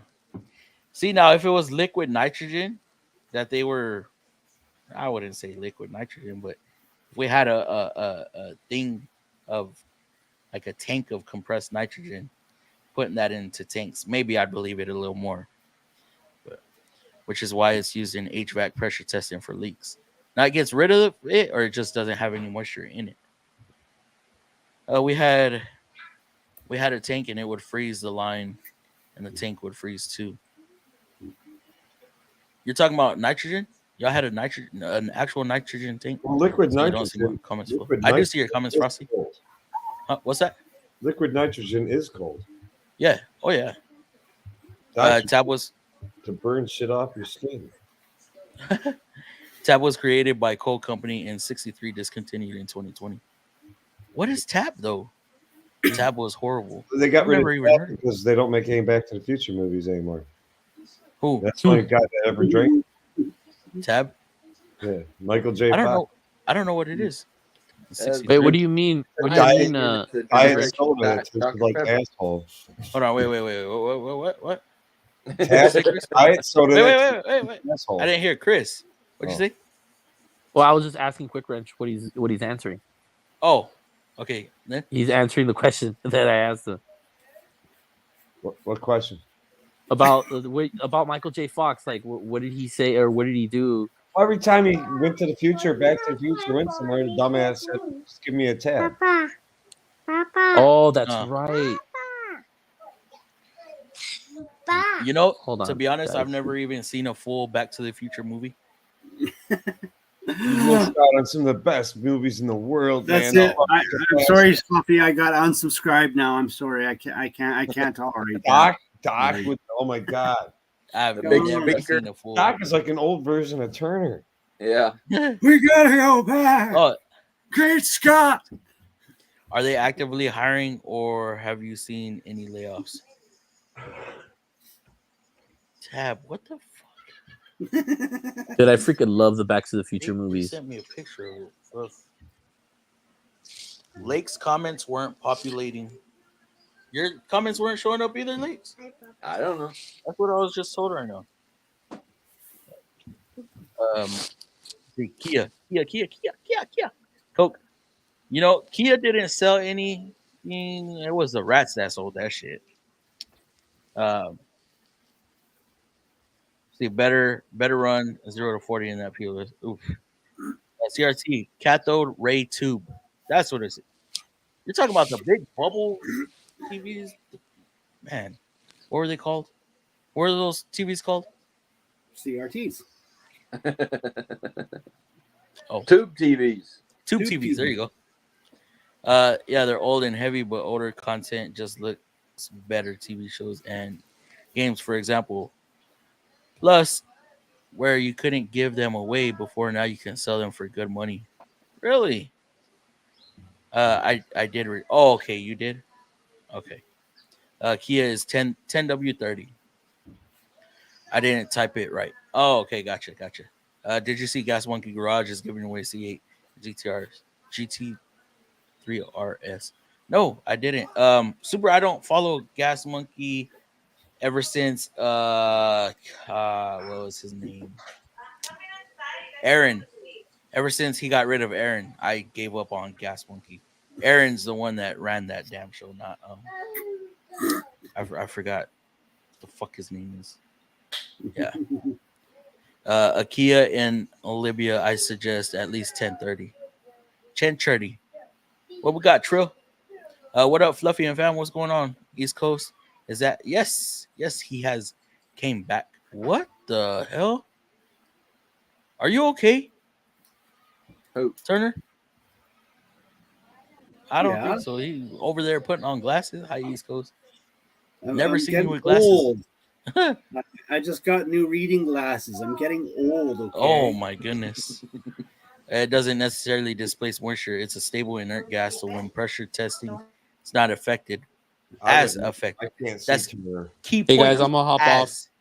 All right, Chris. All right, brother. Have a good Thanks Fair. for having me. Sorry I was on for like just a short time, but You're I'm good. pretty You're busy. good. Your All grand- right, see you guys. Yeah, I'm doing sure. Hey, I'm still waiting for my mobility scooter to come, Fluffy. Howdy. Okay. The Shannon Shopcat. Quick range. Did you see? I got the box. What up, ECK? Hydrogen cars. Hydrogen cars accept oxygen for nitrogen. Exchange oxygen for nitrogen. When you increase nitrogen and lower oxygen, the planet heats up and nothing exchanges nitrogen like CO2. It's cycled by plants and oceans. Let me try to comprehend this. Hydrogen cars exchange oxygen for nitrogen. When you increase nitrogen and lower oxygen, the planet heats up. And nothing exchanges nitrogen like CO2 is cycled by plants and oceans. And that's above my pay grade. Yeah, I'm all not we all have to do is scientific just like that. pump the nitrogen out of our atmosphere into the ground. It becomes nitrogen into the soil, No, which but increases the plant growth. So all we need is these big vacuums to filter our air through our soil in our gardens, and we'll be fine. I'm serious. In theory, it would work, but making it practical is hard. But wait, hold on, John. If nitrogen is a cold gas, how would that make the planet heat up? Nitrogen's only cold under pressure. Oh, okay. Nothing exchange. No, don't mix up nitrogen with nitroglycerin. Nitroglycerin and nitrogen are two totally different things. Gotcha. You get a shit ton of you get nitrogen every time it rains. If you're in a severe thunderstorm, the nitrogen value that comes out of the sky during the rain is much higher than just a nice, calm, subtle rain. And every plant requires nitrogen to survive. Full tour on Like my page. every plant requires nitrogen to survive. It's just better delivered through the root system than the leaf system. See, I'm just based off of facts, and the reason why I call nitrogen a gimmick when it comes to tires is because you barely see a difference. Do you know if you go outside right now and take a leak on your lawn, you just gave it nitrogen? So if I compress my piss, But No. if So you that's pee on byproduct your of your lawn, body breaking down everything, and your urine, a lot of it is nitrogen. if you pee on your So I can lawn, you're freeze. wasting good urea that can be used in our DEF fluid, our skin creams, our makeup, our shampoos. Don't waste your pee. Save it and That's sell it great. to the That's Chinese. a perfect idea, Turner. I'm gonna piss and save it all. I'm gonna And send it send to Sell it you. to the I Chinese. want to put my piss on your.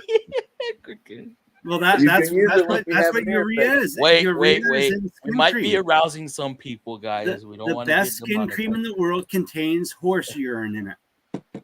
Well, horse urine, exactly, not human One selling urine. point for nitrogen It's the in same tires is that thing. it's supposed It's to the be lighter. same thing. No, it's the So same thing. But not, oh yeah, here's another one too.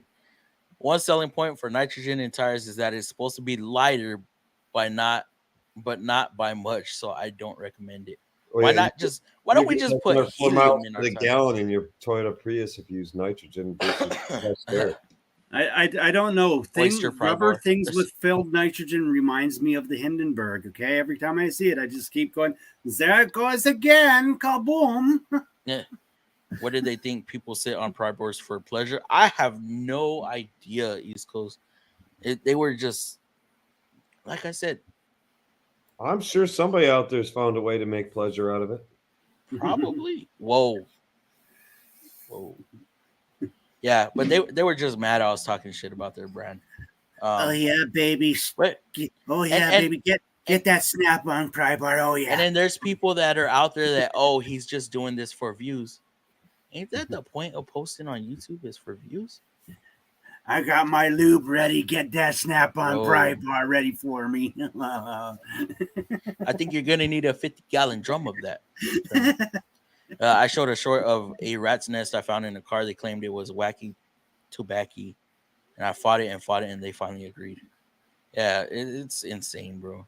It was Hey, good should have with tried AC. rolling it up and Yeah, getting him me. to smoke it. You should have rolled it up and gave it to him to smoke. We got Sergio. Sergio's good with ACs.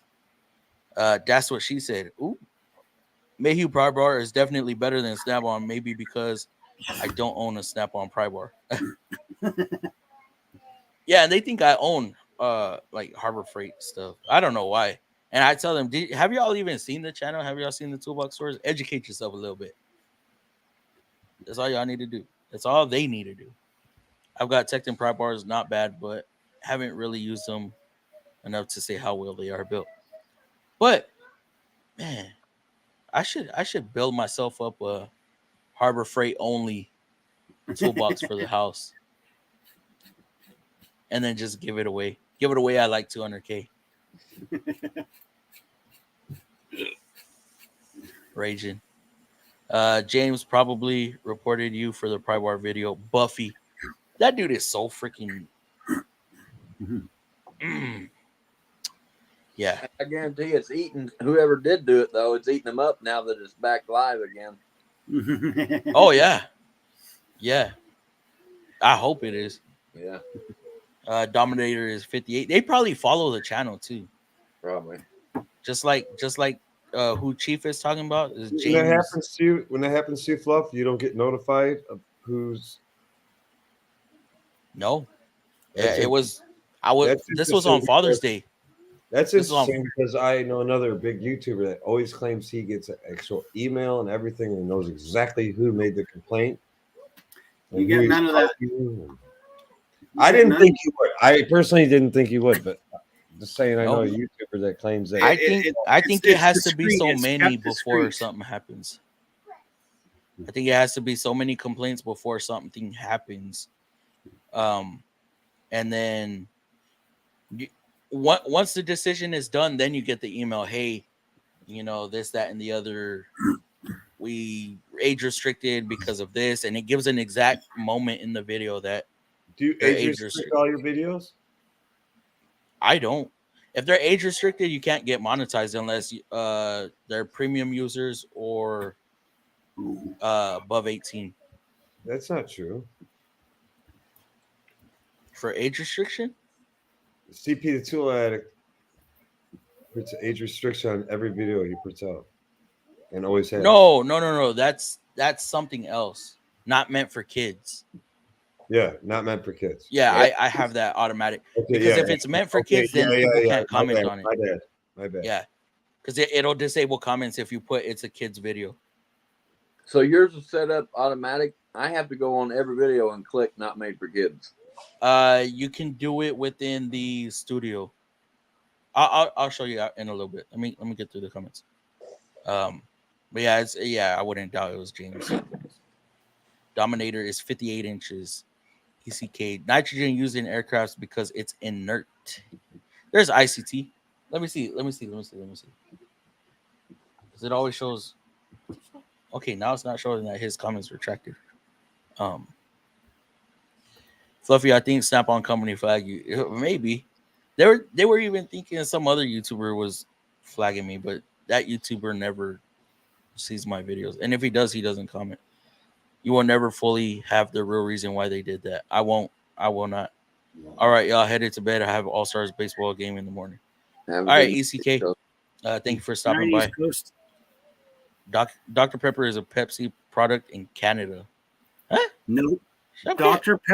Dr. Pepper, Pepsi and Coca-Cola invest in Dr. Pepper swaps or whatever it is.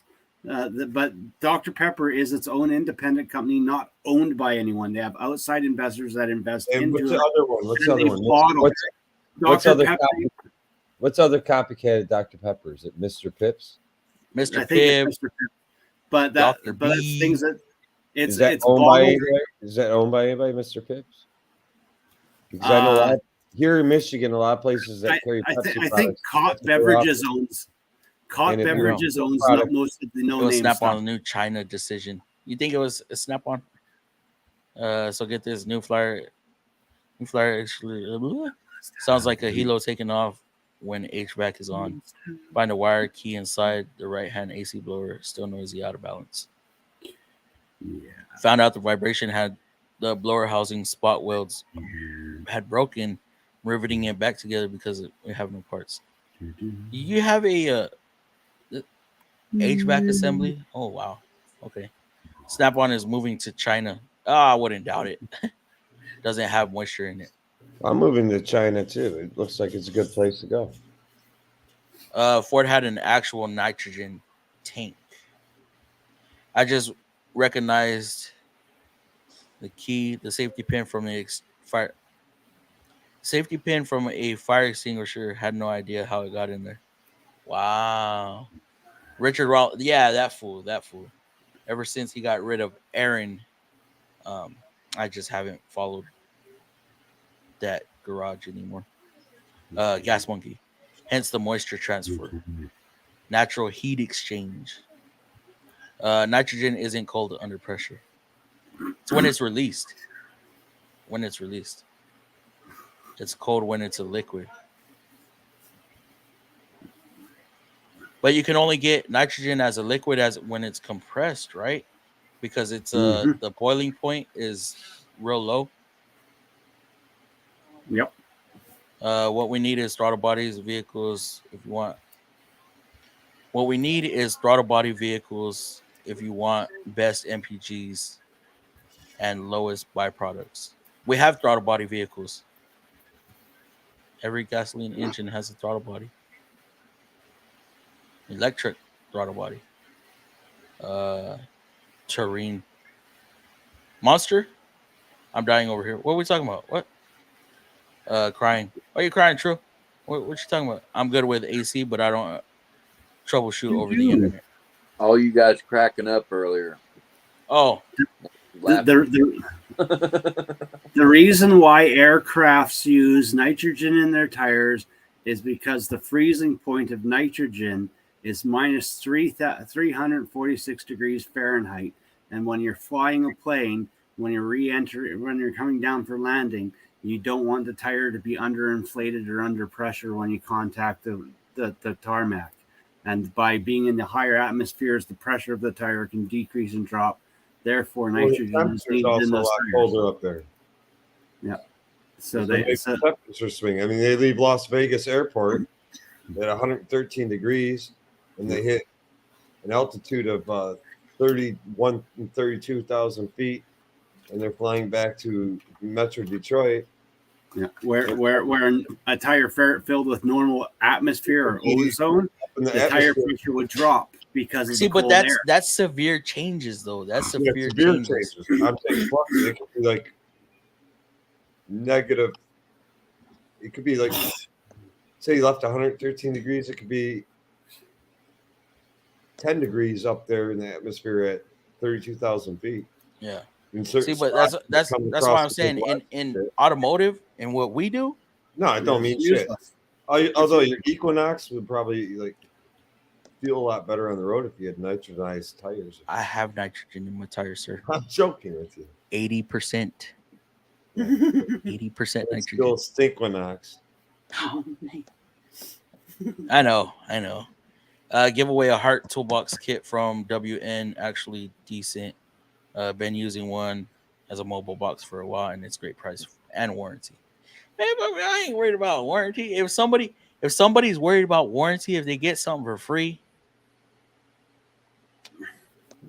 I don't know. 40 degrees low, 110 what degrees condensing. Talking about nitrogen. Night fam, have to go to work in the morning. All right, Chief, good night. I think when you get a strike, it shows who flagged it. It didn't give me a strike. It just restricted my video. I think if somebody claims copyright, then it tells you who. I don't know. I haven't gotten in trouble like that. All it does, the age restriction just takes it from getting pushed in the algorithm. It draws it way back. Like it will not push that content. Don't whatsoever. worry about it. Forget about it. Yeah. I'm blown away that I have not gotten a strike yet, and I'm very controversial. I'm blown away. It could have actually been Snap-on who reported you. They had blocked some of my eBay listings before because of using pics from their website. Man, they should be blocking a bunch of my videos in, but only sometimes. Keurig, yeah, maybe that because it happened as I hit 1 million views on that video, like 1,013,000, and then it got shut down.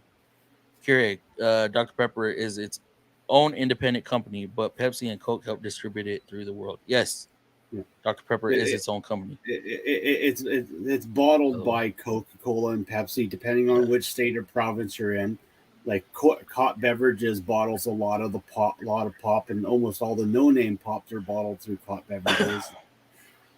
Yes, autocorrect TV injection vehicles. Sorry, rubber gloves don't type well. You good? Replacing heads at the moment. Another set of heads? Dude. All right, guys, I'm going to shut down the stream. So y'all have a good night. We'll see y'all Tuesday. And, y'all have a good weekend. Even when you feel low, you can still go. Even when you feel slow, you can still go. Even when there's no hope, you can still go. I never answer to no, man, I still go. Go, go, go, go, go, go, go, go, go, go, go, go, go, go, go. Hustle hard, hustle every single day. I'll be making moves till I'm buried in my grave. To the system, I don't wanna be a slave. I've been doing shit my way, or the highway. And in the driveway is a nice range. Cause I grind through the climb, I invite pain. You'll never hear me, bitch, nah, I don't complain. Just gotta flip the switch and you can go and obtain anything you want, anything